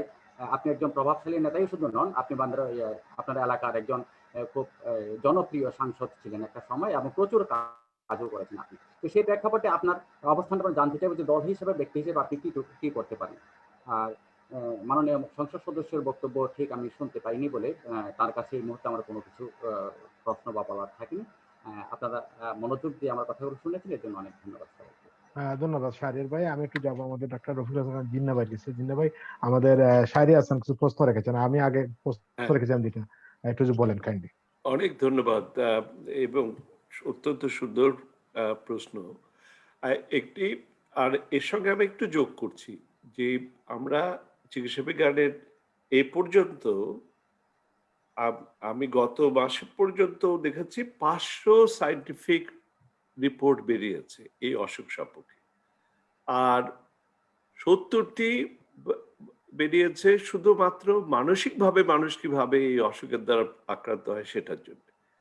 কাজে এটা নিয়ে অনেক গবেষণা চলছে যে কারণটা কিভাবে এসছে, কারণ এটা নোভেল ভাইরাস, এটা সম্পূর্ণ একটা নতুন ধরনের ভাইরাসের এসছে, এবং এটার প্রক্রিয়া যেভাবে আক্রান্ত করছে মানুষকে, সেটাও খুবই অভিনব।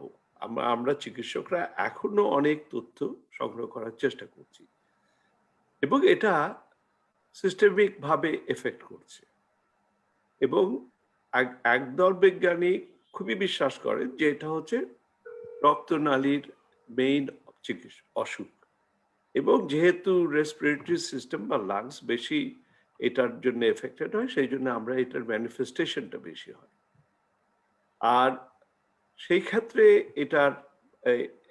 এটা এই পর্যন্ত অনেকটা গ্রহণযোগ্য হয়েছে, যেটা শুধুমাত্র রেসপিরেটরি ডিজিজ না, এটা একটা সিস্টেমিক যেখানেই রক্ত চলাচল আছে সেখানেই এটার প্রতিক্রিয়া হতে পারে।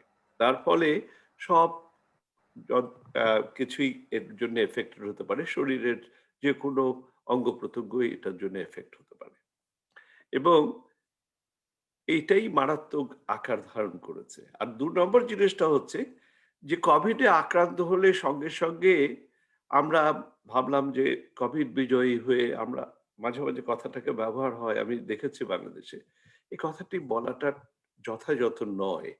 যথাযথ নয় দুটি কারণের জন্য, যে এটা একটা লং টার্ম এফেক্ট আছে। আজকে লন্ডনে একটা ক্লিনিক কিংস কলেজে আজকে উদ্বোধন করা হলো, সেটা হচ্ছে কোভিড আক্রান্ত লোকদেরকে ফলো আপ করা, যে তাদের কি কি তারা উপসর্গ এখনো তাদের আছে এবং তারা এটার ভবিষ্যৎ তাই আমি বলবো যে বাংলাদেশে যারা ইয়াং, যারা বলছেন যে আমি কোভিড থেকে আক্রান্ত হয়ে আমি ভালো হয়ে গেছি, বা যারাই যে বয়সেরই হোক না কেন, যদি আপনাদেরকে অভিনন্দন, এবং আমাদের কাছে খুব ভালো লাগে এবং আমরা আপনার সুস্বাস্থ্য কামনা করি, কিন্তু সঙ্গে সঙ্গে মনে রাখবেন যে এটার পার্শ্ব প্রতিক্রিয়াগুলো চলতেই থাকে, অনেক দিন পর্যন্ত চলতে পারে। সেটা ফিজিক্যাল এবং আপনার মানসিক দিক দিয়ে হতে পারে, আপনার শারীরিক দিক দিয়ে হতে পারে, মানসিক দিক দিয়ে হতে পারে। কাজেই এই কথাটি এখনো বলার সময় হয়নি যে আমি সম্পূর্ণ ভালো হয়ে গেছি। সেকেন্ড ইনফেকশন, যে কথাটি প্রশ্ন করা হয়েছে যে আমরা কেমন করে দ্বিতীয় কিভাবে এটা থেকে রক্ষা পাবো, যে ভবিষ্যতের জন্য আমার আরেকবার হবে কিনা, এটা খুবই কমপ্লেক্স ব্যাপার। এটা নিয়ে কয়েকটা রিপোর্ট এসছে, যেটা অথেন্টিকেটেড রিপোর্ট, যে রিইনফেকশনের রেট, সেখানে কিন্তু একটি লোকের যে দেখতে হবে তার ইমিউনোলজিক্যাল স্ট্যাটাসটা কি। আজকে বিজ্ঞান বিষয়ক একটা পত্রিকার মধ্যে পড়ছিলাম কিছুক্ষণ আগে, সায়েন্স বলে একটা ম্যাগাজিন আছে, গতকাল এসছে। এখানে দেখছিলাম যে ওরা ইমিউনিটির ব্যাপার নিয়ে একটা বিস্তারিত আলোচনা হয়েছে, যে এটা কত ভ্যারি করতে পারে, মানুষে মানুষে ভ্যারি করতে পারে। কাজে মনে রাখবেন আমাদের সবাইকে, যে আমি একবার হয়ে গেছে কেন আমার দ্বিতীয়বার হবে না, এই কথাটি এখন পর্যন্ত জোর দিয়ে বলা চলে না, কারণ আপনার শারীরিক ইমিউনিটি কতটুকু আছে তার উপর এটা নির্ভর করে। আর ২ নম্বর হচ্ছে যে ইমিউনিটি কতদিন ধরে লাস্ট করে, যেটা আমাদের রূপচাঁদ দাস রূপক যেটা বলেছে, যে জিজ্ঞেস করেছে যে এই ভ্যাকসিন কতদিন ধরে কাজ করবে, এবং এটা হচ্ছে সবচেয়ে ইম্পর্টেন্ট কোশ্চেন। একটাও ইম্পর্টেন্ট কোশ্চেন যে পার্শ্ব প্রতিক্রিয়া, আর একটি হচ্ছে যে ইমিউনিটি কতদিন লাস্ট করে। এটা নিয়েও গবেষণা চলছে এবং এই একটি কারণের জন্য অনেক ভ্যাকসিন সেফ হওয়ার পরেও তারা বলছে না, এবং তবে এই ব্যাপারে সবাই নিশ্চিন্ত যে শুধুমাত্র একটি ডোজে হবে না। বিলেতের জনসংখ্যা 65 মিলিয়ন যদি ধরা যায়, সেই জন্য এই সরকার 160 মিলিয়ন ডোজের অ্যাপ্লাই করেছে। তার কারণটা হচ্ছে যে আমরা এটা ভালোভাবে বিজ্ঞানীরা জানি যে একটি ভ্যাকসিন দিয়ে হবে না, এবং আপনার দ্বিতীয় ভ্যাকসিনও লাগতে পারে। কি ইন্টারভেলে হবে সেটা এখনো নির্ধারণ হয়নি। কাজে মনে রাখবেন যে আপনি কোভিড আক্রান্ত হলেই যে আপনি চিরদিনের জন্য ইমিউন হয়ে গেলেন, এটা ঠিক না। এর সঙ্গে আমরা কম্পেয়ার করতে পারি, এখানে আমাদের যারা বয়স 60 বছরের ঊর্ধ্বে হলেই আমাদেরকে ফ্লু ভ্যাকসিন দেওয়া হয় প্রতি বছর। ফ্লু ভ্যাকসিনের জন্য আমার ডাক্তার আমাকে চিঠি দিয়ে জানাবে যে তোমার ভ্যাকসিনের দরকার, তোমার যদি কোনো বিশেষ কারণ না থাকে তাহলে তোমাকে নিতে হবে ভ্যাকসিন। আমরা সবাই নিই, তারপরেও প্রতি বছর নিতে হয়। তো প্রতি বছর কি একই ভ্যাকসিন আমাদেরকে দেওয়া হয়? তা না, কেননা এই ভ্যাকসিনগুলোর ভাইরাসগুলোর মিউটেট করে, অর্থাৎ রূপান্তরিত হয়ে সেই জন্যে রিপিট ভ্যাকসিনের দরকার পড়ে। ভালো সংবাদ যেটা হচ্ছে যে এই নির্ণয় এবং এই রূপান্তরের যে জিনিসটা, সেটা ডিটেক্ট করা আজকাল বিজ্ঞানের বিষয় সহজ হয়েছে। আমি একজনকে জিজ্ঞেস করলাম বাংলাদেশে, যে সেপ্টেম্বর মাস আর মাস দুয়েকের পরে তো শীতকাল চলে আসবে, সেই অত্যন্ত শিক্ষিত লোক, তুমি কি ফ্লু ভ্যাকসিন নিয়েছো, ফ্লু জ্যাব নিয়েছো বা নিচ্ছ? তো ও বললো যে না আমরা তো জানতাম না যে এটা সবাইকে দিতে হয়। তারপরে খবর নিয়ে জানলাম যে হ্যাঁ আছে, বাংলাদেশে আছে, ফ্লু জ্যাব বাংলাদেশে আছে। কিন্তু আমি জানি না কত পার্সেন্ট লোক বাংলাদেশকে দেয়া হয় এটা। আর আজকাল আরেকটা সুসংবাদ যেটা হচ্ছে, দেখা যাচ্ছে এটা ইম্পেরিয়াল কলেজ কাজ করেছে, আমার যে কলেজে আমি শিক্ষকতা করতাম মেডিসিনে, সেখানে আজকে দেখা যাচ্ছে যে কত তাড়াতাড়ি, কত অল্প সময়ের মধ্যে ভ্যাকসিন তৈরি করা যেত। এবং খুবই ভালো টেকনোলজিটা আমরা যেটা ওই জিন সিকোয়েন্সিং করে, ভ্যাকসিনের যে স্ট্রাকচার সিকোয়েন্সিং করে দেখা যাচ্ছে একদিনে হাজার হাজার ভ্যাকসিন তৈরি করা যেতে পারে। তো এই জিনিসগুলোর বিজ্ঞানের এই প্রযুক্তিটার কথা আছে। কাজে আমি বলবো যে আপনারা একবার যাদের ইনফেকশন হয়েছে তারা ফলো আপ করানোর ব্যবস্থা করবেন চিকিৎসকের কাছে, কেননা আপনার শুধুমাত্র শারীরিক কারণ না। আর 2 নম্বর হচ্ছে যে আপনারা মনে করবেন না যে একবার হয়ে গেছে আর আমার কোনোদিন হবে না, এটা মনে করবেন না, কেননা এটা আপনার ইমিউনিটি স্টেজের উপর নির্ভর করে। আর একটি কথা আমাদের ওয়াদুদ সাহেব বললেন, ওই কথাটি আমার ডেক্সামেথাসোন একটা সত্যি ইম্পর্টেন্ট ইয়ে। 3টি যে আমাদের যে বলা হয় যে breakthrough in the treatment বলা হয়, যেটা একটা হচ্ছে এই ডেক্সামেথাসোন বা কর্টিসন, ইভেন হাইড্রোকর্টিসন পর্যন্ত কাজ করে। যে এফেক্টটা আপনার ডেক্সামেথাসোন একটা সিরিয়াস রোগের জন্য এফেক্ট করে, সেটা আপনি বলেছেন ডায়াবেটিস হতে পারে, সেটা যদি আনকন্ট্রোল অবস্থায় থাকে। কাজে এটা আমি আমার স্বনির্বিরুদ্ধ অনুরোধ, আপনি ডেক্সামেথাসোন সম্পর্কে বলতে গেলে আমাদের কিন্তু সতর্কভাবে বলতে হবে। অর্থাৎ বলতে হবে, যদি আপনি এই কথাটি বলেন তাহলে এরপরে যদি একটা রুগী যদি না নিতে চায়, যে আমি তো শুনলাম যে ডেক্সামেথাসোনের জন্য আমার ডায়াবেটিস হয়ে যেতে পারে।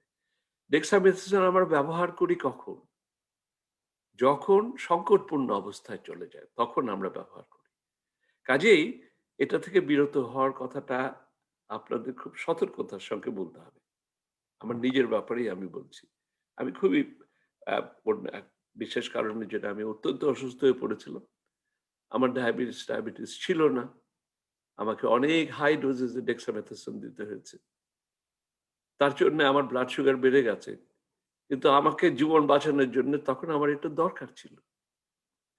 কিন্তু তারপর আমাকে লাগেনি, এবং আমার নিজের সতর্কতার জন্য বা নিজের ব্যবস্থা গ্রহণের জন্য আমার ডায়াবেটিস হয়নি।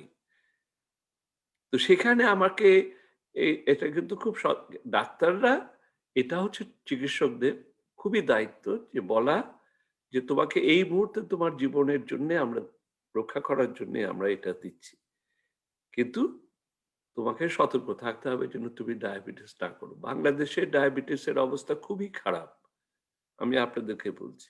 শুধু বাংলাদেশে না, আমরা যারা এশিয়ান আছি, বিশেষ করে বাংলাদেশের জনসংখ্যার মধ্যে অত্যন্ত বেশি হারে ডায়াবেটিস আছে। এবং আমি একটি কথা কিছুদিন আগে পত্রপত্রিকায় লিখেছিলাম, বোধহয় প্রথম আলোয় ছাপা হয়েছিল, যে করোনা ভাইরাস থেকে যারা মারা যাচ্ছে তাদের 1 নম্বর হচ্ছে ওভারওয়েট হওয়া যাবে না, কিপ ইউর সেলফ ফিট। 2 নম্বর হচ্ছে আপনার ডায়াবেটিস, ব্লাড প্রেশার, এই অসুখগুলোকে আপনি নিয়ন্ত্রণে রাখতে হবে। এবং আপনি যে ফিট হন, আমরা অনেক সময় শুনি যে 90 বছরের লোকের করোনা থেকে ভালো হয়ে গেছে। তার কারণ হচ্ছে সে তার ইমিউনিটি ডেভেলপ করেছে এবং সে তার রোগ প্রতিরোধের জন্য নিজকে স্লিম রেখেছে, তার ডায়াবেটিস হয়নি, তার ব্লাড প্রেশার বেশি নয়।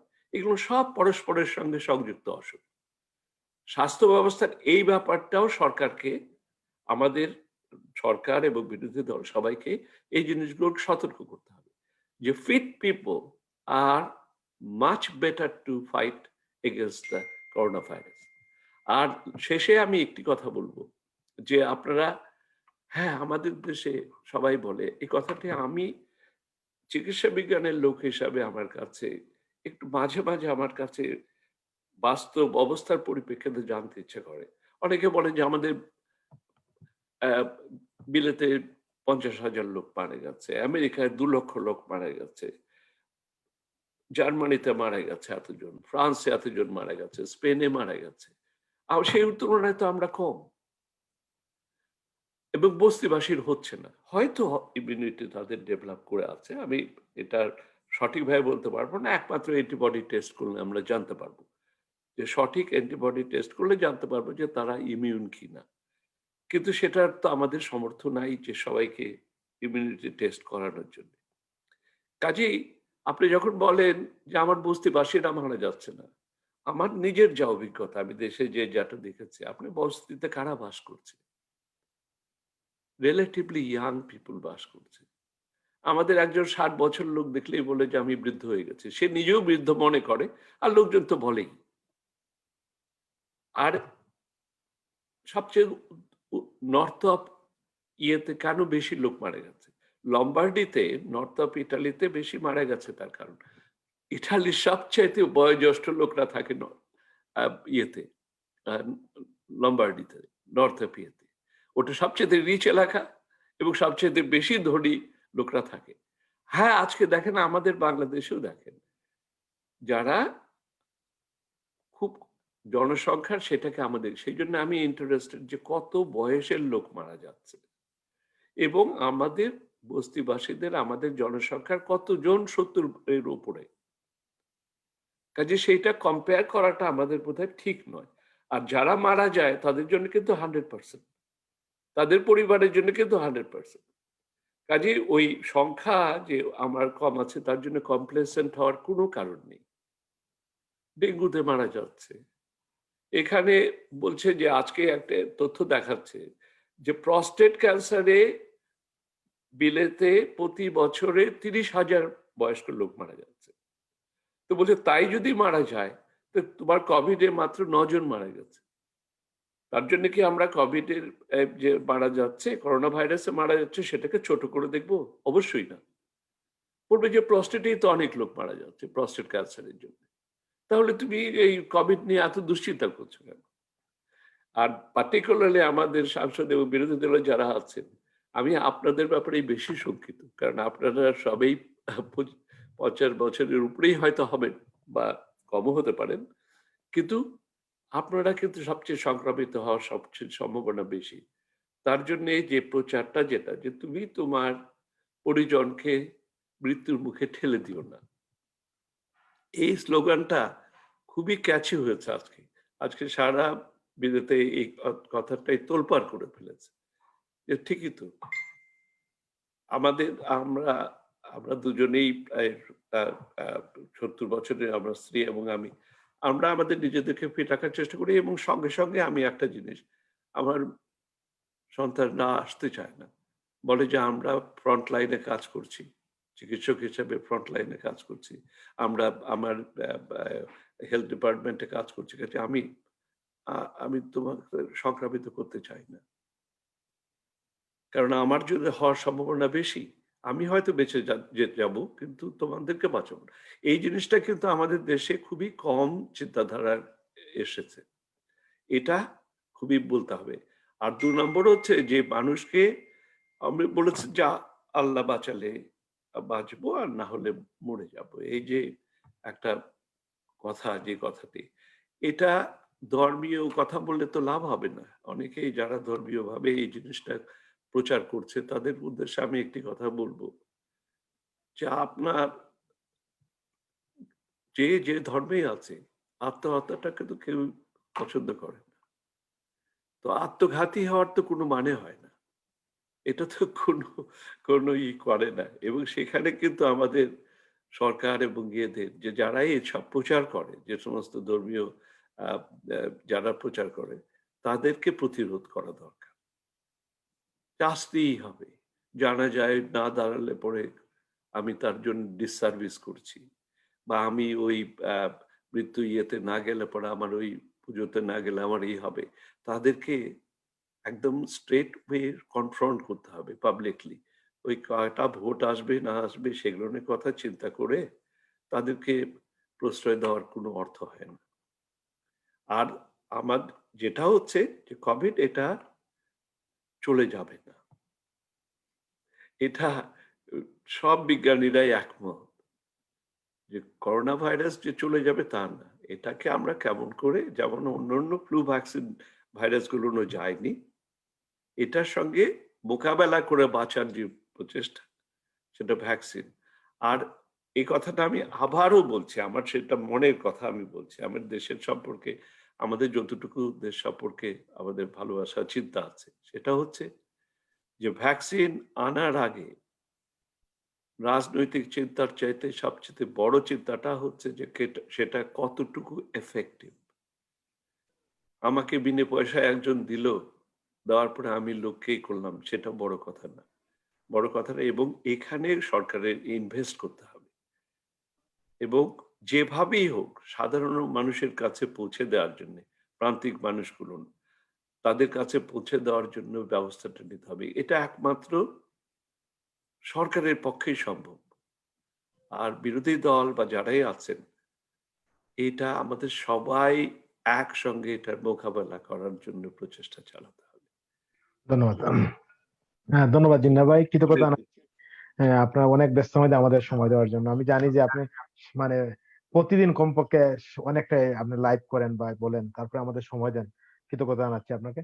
আমি যাব আমাদের বিএনপির কেন্দ্রীয় নেতা, খাগড়াছড়ির সাবেক খাগড়াছড়ির বিএনপি সভাপতি আর সাবেক সাংসদ জনাব ওয়াদুদ ভুঁইয়া ভাই গেছে। ওয়াদুদ ভাই, শুনলেন আমাদের অনুষ্ঠান একবারে শেষ পর্যায়ে, কি বলবেন আপনি? আমাদের জিন্না ভাই অনেক কথা বললেন, আমাদের যে জনগণের সচেতন করার যে ব্যাপারটা, কি বলবেন? একটু আনমিট করতে হবে বুঝলি, আনমিট করতে হবে।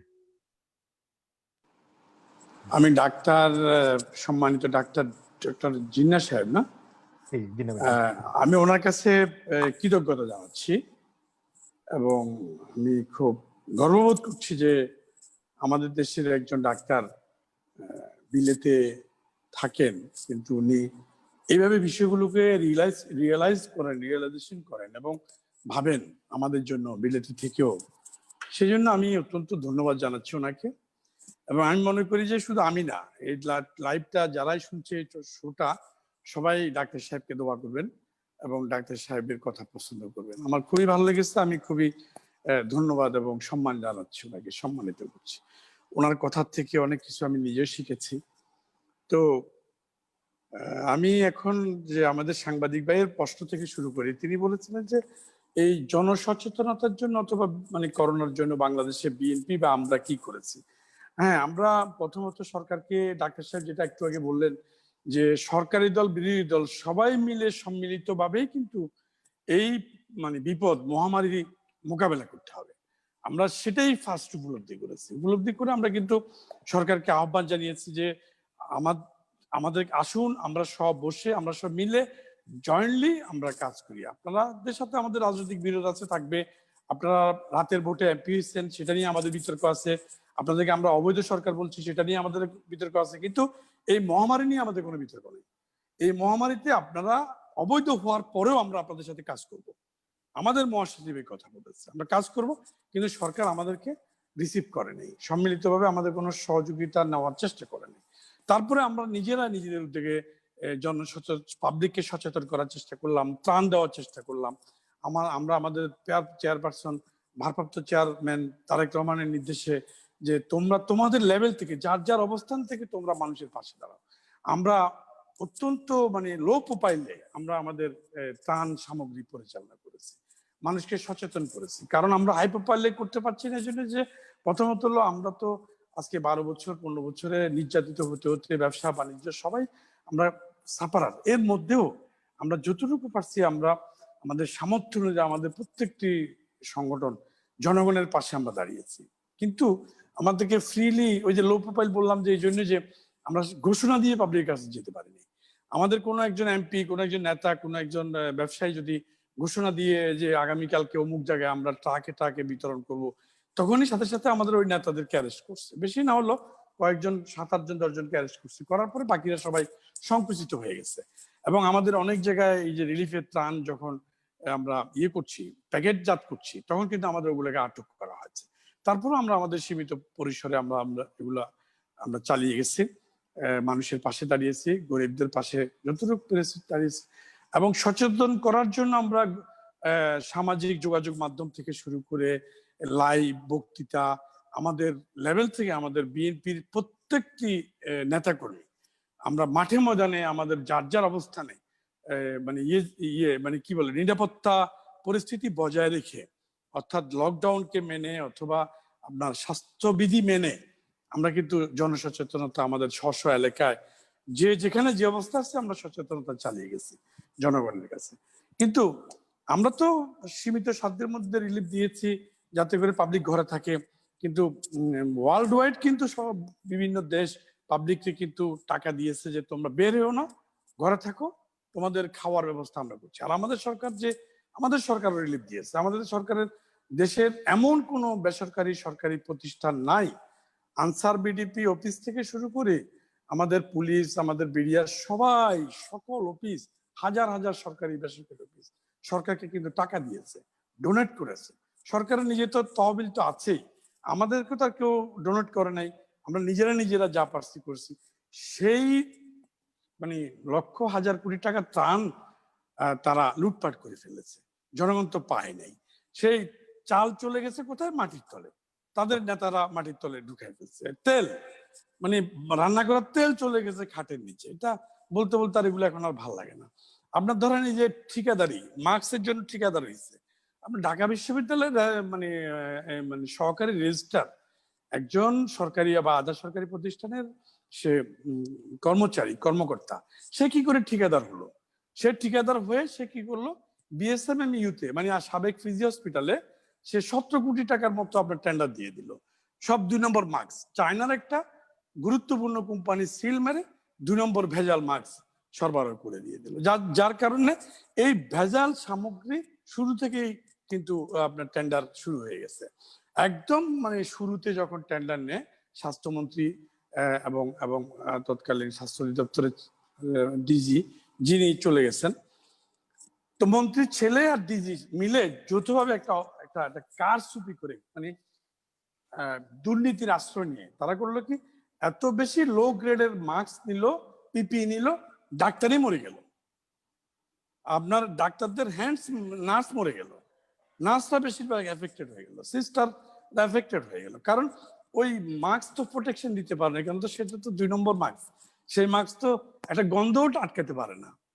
তো সেই অবস্থায় আপনি এমন অবস্থা দেখেন যে জ্যাকেজি সে একটা ইভেন্ট কোম্পানি, একটা বিয়ের অনুষ্ঠানে সাজসজ্জা করে, সে একটা ওই কোন একটা কনফারেন্স অথবা কোন একটা অনুষ্ঠান মেলা এই সকল ডেকোরেশন করে। সে ইভেন্ট ম্যানেজমেন্ট একটা প্রতিষ্ঠান জ্যাকেজির মানে মালিকদের মধ্যে একজন ডাক্তার সাবরিনা মিস্ত্রি, সে জাতীয় হৃদরোগ ইনস্টিটিউটের কি মানে ইতে চাকরি করেন ডাক্তার। তিনি ডাক্তার হয়ে তিনি এই ব্যবসায়ী কোম্পানির চেয়ারম্যান হয়ে গেলেন। সরকারের বিভিন্ন জায়গায় ওনার হাত ছিল, ওনার যোগাযোগ ছিল। উনি কি করলেন? আমাদেরকে 2 নম্বর জিনিসটা দিলেন, সার্টিফিকেট দিয়ে দিলেন, 2 নম্বর সার্টিফিকেট দিয়ে দিলেন। এই কারণে এই সেক্টরে এত বেশি দুর্নীতি হয়েছে, এটাকে মহামারী হিসেবে পাত্তাই দেয় নাই। এই দুর্নীতি এত বেশি হয়েছে যার কারণে মানুষ আর এটার উপর আস্থাও রাখে নাই, নিজেরা সেলফ ডিপেন্ডেন্ট হয়ে যাওয়ার চেষ্টা করছে, যে বাইসা আর মরেই যা হই, মরে গেলাম, বেঁচে থাকলে বেঁচে থাকলাম, এই সিচুয়েশন চলে গেছে। কারণ পরীক্ষা তো দুর্বল আসছে। যে আমি যতদূর জানি যে আমাদের সাংবাদিক ভাই বলছেন না কে জানি বললেন যে প্রথমবার টেস্ট হয়েছে যে সে সুস্থ হয়ে গেছে, মানে নেগেটিভ হয়ে গেছে রোগী, তাহলে এরপরে দ্বিতীয়বার কি করে হলো? আমার যতটুকু ধারণা, যতটুকু আমি শুনেছি, নর্মালি দ্বিতীয়বার এফেক্ট করে না।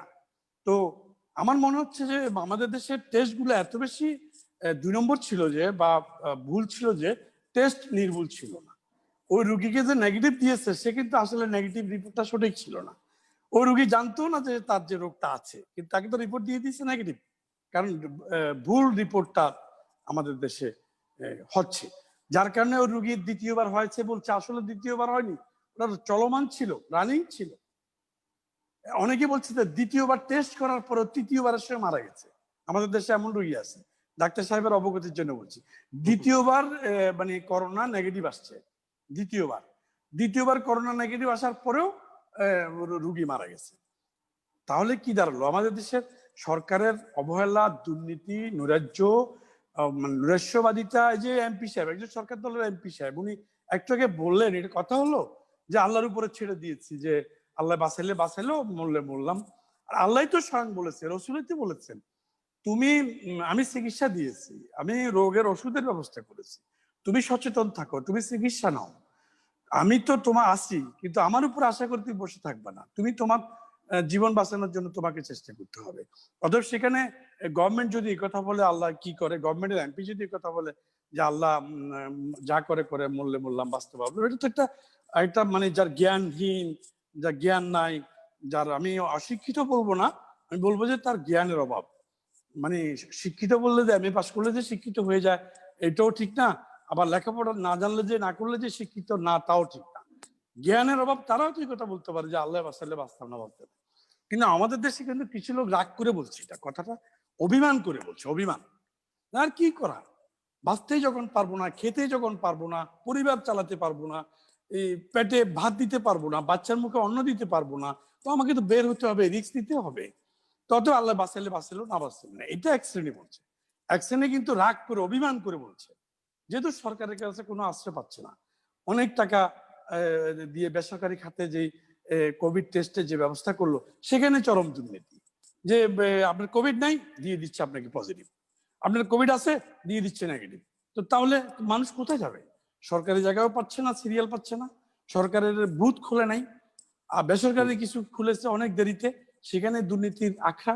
এখন এই অবস্থার মধ্যে পাবলিক দিশে আরোপ হয়ে গেছে। এই অবস্থা আমাদের এখন ভ্যাকসিনের জন্য মানুষ উন্মুখ হয়ে তাকিয়ে আছে। এখন সরকারের ডিসিশন আছে যে ভারত থেকে সিংলা ইসা বললো যে আমি ভ্যাকসিন দেব। আরে বাবা, তোমার দেশে তো ভ্যাকসিন এখন আবিষ্কার হয়নি, তুমি আমাকে কি ভ্যাকসিন দেবা? আচ্ছা ভালো কথা, তুমি ভ্যাকসিন দিলে তুমি দাও, তোমার ভ্যাকসিন সঠিক আছে কিনা সেটা তো দেখার বিষয় আছে। চায়না বলছে আমি বাংলাদেশকে ভ্যাকসিন দেবো, এবং ভ্যাকসিন দেবো, পাশাপাশি আমি ভ্যাকসিনের সাথে ডলারও দেবো, একটা ভ্যাকসিন বা আমি অনেকগুলো $1000 দেবো, যাতে করে তোমার এই সকল পরিস্থিতি মোকাবেলা করতে পারে। এখন প্রশ্ন হলো, সেই ভ্যাকসিন আমি নেব কি নেব না, সেটা আমাকে ভেবে দেখতে হবে যে ভ্যাকসিন কতটুকু আমার জন্য পারফেক্ট। এরপরে আমরা যেটা শুনলাম যে এক একটা ভ্যাকসিনের দাম, আমি ভুল কি শুদ্ধ আমি সঠিক না অ্যাবসলিউটলি, যে 60-70 হাজার টাকা দাম পড়তে পারে একটা ভালো ভ্যাকসিনের। তো 60-70 হাজার টাকা যদি পরে, আমি ডোন্ট টেক আদার, আমার পক্ষে হয়তো ব্যবহার করা সম্ভব হবে না। আমার যে বর্তমান যে অবস্থা, আমাদের উপর যে নির্যাতন জুলুম, গত 15 বছরে আমাদের ব্যবসা বাণিজ্য চাকরি বাকরি সব এত বেশি আমরা ডিজাস্টার হয়ে গেছি, আমার পক্ষেও একটা ভ্যাকসিন মানে ব্যবহার করা সম্ভব না। সাধারণ মানুষের পক্ষে সম্ভব হবে কি করে, সেটাও আমাদের কিন্তু দেখতে হবে, সরকারকে ভাবতে হবে। আমি এখানে দেখি যে সরকারের কোনো ভাবনা নাই, কোনো চিন্তা নাই। এই যে ভ্যাকসিন নিয়ে সারা ওয়ার্ল্ড চিন্তিত, সারা ওয়ার্ল্ড আজকে ভ্যাকসিনের দিকে তাকিয়ে আছে। আমাদের দেশে বলতেছে কি যে মানে আমাদেরকে পৃথিবী ভ্যাকসিন দেওয়ার জন্য বসে আছে, আমরা কার্ডটা নেব, কার্ডটা নিয়ে কাকে ধন্য করব সে অবস্থা। মনে হয় একেবারে আমাদেরকে আমরা ধন্য করার জন্য বসে আছি, এমন একটা ভাব যে আমরা চায়নারটা নেব না, ভারতেরটা নেবো না, অক্সফোর্ড কি এরটা নেব, কি বলে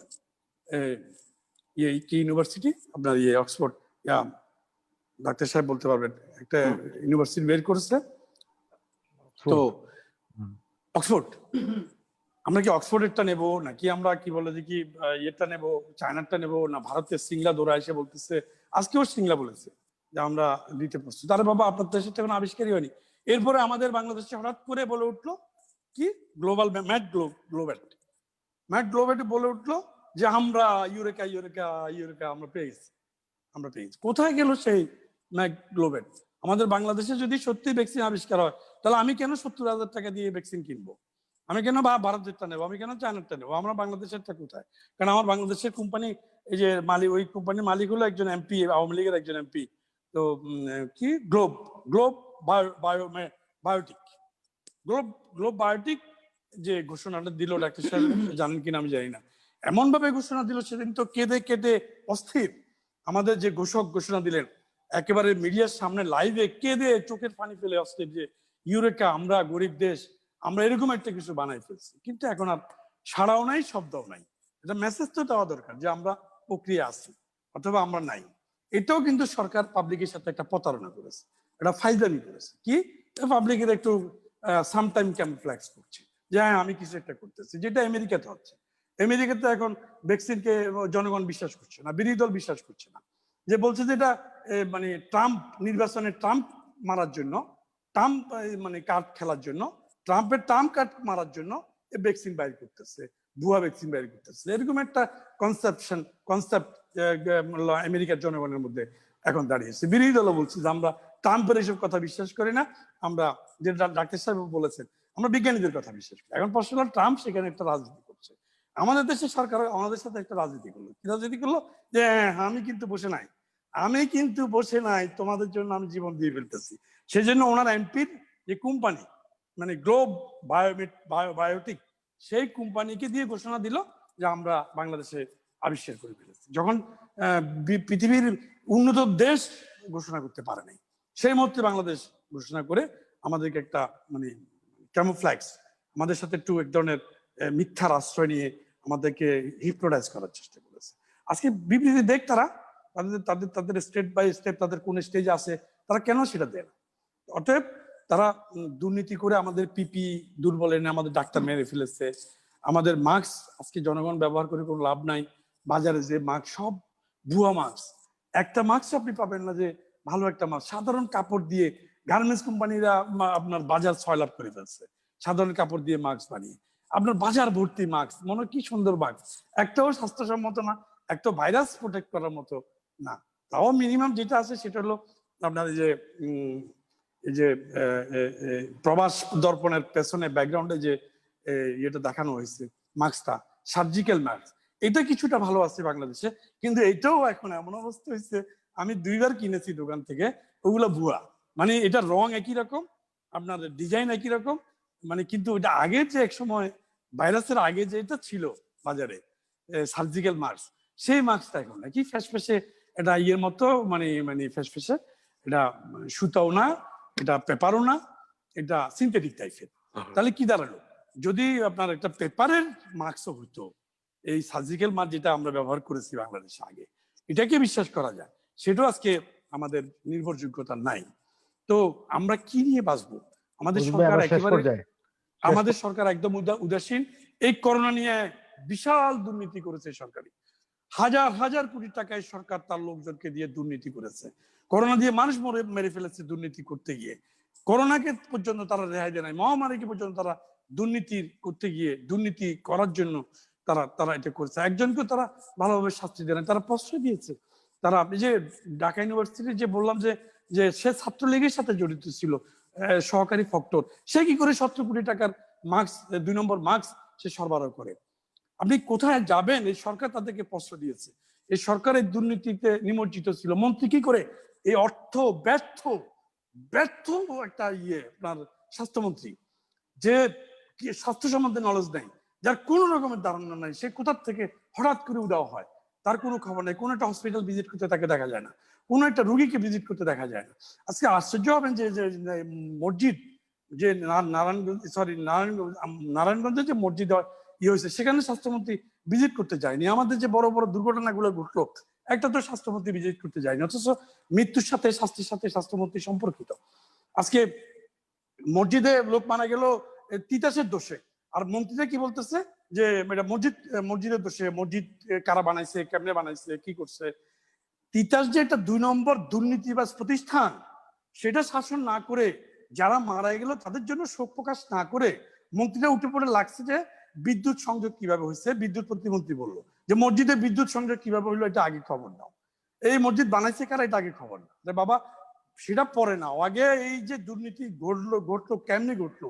তিতাস আজকে 5 দিন পরে তিতাস স্পটে গেছে, ওই এলাকার সমস্ত জনগণের গ্যাস লাইন বন্ধ, রান্না চলছে না, কিন্তু কি করলো তিতাস আপনার 5 দিন পরে তিতাস মাঠে গেছে, এখনো লাইন সংযোগ দিতে পারে নাই। তিতাস তো সাথে সাথে যাওয়া উচিত ছিল, যেহেতু তিতাসের নামে প্রশ্ন আছে। তিতাসের কাছে মসজিদ কমিটি দরখাস্ত করেছে যে আমাদের এখানে গ্যাস লিক করছে, আপনারা মেরামত করুন। তিতাস 50,000 টাকা ঘোষ চেয়েছে, ঘোষ দিলে তারপর ঠিক করে দেবে, ঘোষ দেয় নাই। মসজিদ কমিটি বলছে আমি কেন ঘোষ দেবো, আমার তো কোনো লাইন নেই, আপনারা ঠিক করে দেন, ঠিক করে নাই, এতগুলা জীবন আজকে শেষ। আজকে আরো 9 জন বোধহয় মৃত্যুর মুখোমুখি, ইতিমধ্যে বোধহয় প্রায় কত 27 জনের মতো বা এরকম সংখ্যাটা একুরেট মনে নাই, মারা গেছে। তাহলে আরো 9 জন আজকে সন্ধ্যায় যেটা শুনলাম মৃত্যু ভাই, মুখে। আমরা আমরা এইসব তা- বিষয়ে অন্য তা- একটা আমি অনুষ্ঠান করবো। আমি শেষ শেষ করে করে দেন। দিচ্ছি। তাহলে হুম। এখন ধরেন এই যে এত বড় একটা ডিজাস্টার হলো মহামারীর মধ্যে মসজিদের ঘটনা, সেখানেও একটা শোক প্রকাশ সরকার বা মন্ত্রীরা না করে উল্টা ব্যবস্থাপনা করছে, শাস্তি না করে যাতে করে আরেকটা অ্যাক্সিডেন্ট দেশের দ্বারা না ঘটে সেই ব্যবস্থা না নিয়ে উল্টা কথাবার্তা বলতেছে। আজকে আমাদের দেশের প্রথিতযশা সামরিক সন্তান যে আমাদের বিশিষ্ট সিনাকে মেরে ফেলো, তার বিচার হবে আমরা এটা আশা করি না। সেখানে চলছে 2 নম্বর কাজ কারবার, 2 নম্বর খেলাধুলা। আজকে এটা রিপোর্ট দিয়েছে, যে রিপোর্টে কিছুই নাই, রিপোর্ট দিয়েছে একটা তদন্ত কমিটি সিনা হত্যার, সেই রিপোর্টে হত্যার মোটিভের কিছু তারা আনতে পারেনি। তাহলে কি বুঝতে পারতেছে যে ওখানে কোনো আমাদের ইউনোকে মেরে ফেলছে। এই ইউনোকে মানে মেরে ফেল নাই, মানে মৃত্যু পথযাত্রী ছাত্রলীগের যুবলীগের গুন্ডা পান্ডারা। কেন? তারা অবৈধ কারবার করতে চাইছে, ইউনো বাধা দিয়েছে। জমি দখল করতে চাইছে, ইউনো বাধা দিয়েছে। তারা মাদক ব্যবসা করতে চাইছে, ইউনো বাধা দিয়েছে। তারা আপনার ওই যে বালু মহাল দখল করতে চেষ্টা করছে, ইউনো বাধা দিয়েছে। ইউনোর উপজেলা চেয়ারম্যান ওদের পক্ষ নিয়েছে, শাহিন শাহ উপজেলা চেয়ারম্যান ইউনোর বিরুদ্ধে চলে গেছে, এমপি বিরুদ্ধে চলে গেছে। অতএব ইউনোকে ছাত্র যুবলীগের গুন্ডারা নিয়ে রাত্রে গিয়ে ইউনোকে ইউনোর বাবাকে কুপিয়ে মেরে হাতুড়ি দিয়ে পিটিয়ে, রাজশাহী ইউনিভার্সিটিতে যেমন ওই যে নিরাপদ সড়ক আন্দোলনের সময় রাজশাহী ইউনিভার্সিটির ছেলেদেরকে হাতুড়ি দিয়ে মেরে মেরে ইয়ে করে, এখন একটা হাতুড়ি লীগের দেশ হয়ে গেছে আমাদের দেশটা। অতএব মহামারীর দিকে কারণ ওজন নাই, হাতুড়ি লীগ বানানোর জন্য সবাই এখন ব্যস্ত। আমি এসবের নিন্দা জানাচ্ছি। ধন্যবাদ। ধন্যবাদ। হ্যাঁ, ধন্যবাদ আমি জানাচ্ছি অদূত ভাই, কৃতজ্ঞতা জানাচ্ছি ব্যস্ত সময়ের আমি জন্য। একটা আসলে কথা একটু জি জি বলেন। একটা জিনিস অ্যাড করি। দুনিয়ার যে টেস্টিং এর জন্য টেস্টিং এর সংখ্যা বাড়াতে হবে, এটা তো নিশ্চিতভাবে, কিন্তু আরেকটি কথা আমাদের মনে রাখা উচিত যে 80% যদি সঠিক হয়, 20%-এর চান্স আছে ফলস নেগেটিভ, ফলস পজিটিভ হওয়ার। কাজেই এই জন্য এখানে রিপিটেড টেস্ট করার কথা বলা হচ্ছে। আপনাদের কিন্তু এটা আমাদের মাথায় রাখতে হবে। আপনি একটা টেস্টে গেলেন, বলে দিল, যদি অ্যাকুরেটও টেস্ট করে, কিন্তু আপনার ফলস নেগেটিভ, ফলস পজিটিভ হওয়ার সম্ভাবনা থাকে। এই জন্যে রিপিটেড টেস্ট করার কথা বলা হয়। আর বাংলাদেশের যে নাম্বার অফ টেস্ট হচ্ছে, এটা অত্যন্ত অপ্রতুল। এটা এটা আসলে মেনশন করা উচিত না সরকারের, এবং কারণে এটা আমাদের দৈন্যতাটাই প্রকাশ পায়, এছাড়া আর কিছু না। যাই হোক, এটা আমাদের একটু মাথায় রাখতে হবে যে একবার নেগেটিভ হওয়ার মানে এই নয় আপনার ওই 20%-এর মধ্যেকার এটা বেস্ট টেস্ট গুলোকে আমরা বলি 80% অ্যাকুরেসি হয় আর কি। কাজে সেটাও আমাদের মাথায় রাখতে হবে। কেউ যদি বলে দেয় আমার উপসর্গ আছে অথচ আমার নেগেটিভ, তার মানে এই নয় যে আপনার কোভিড নেই। আপনার 20% চান্সেস আছে যে আপনার এটা হয়তো, সেই জন্য রিপিটেড টেস্ট করা হয়।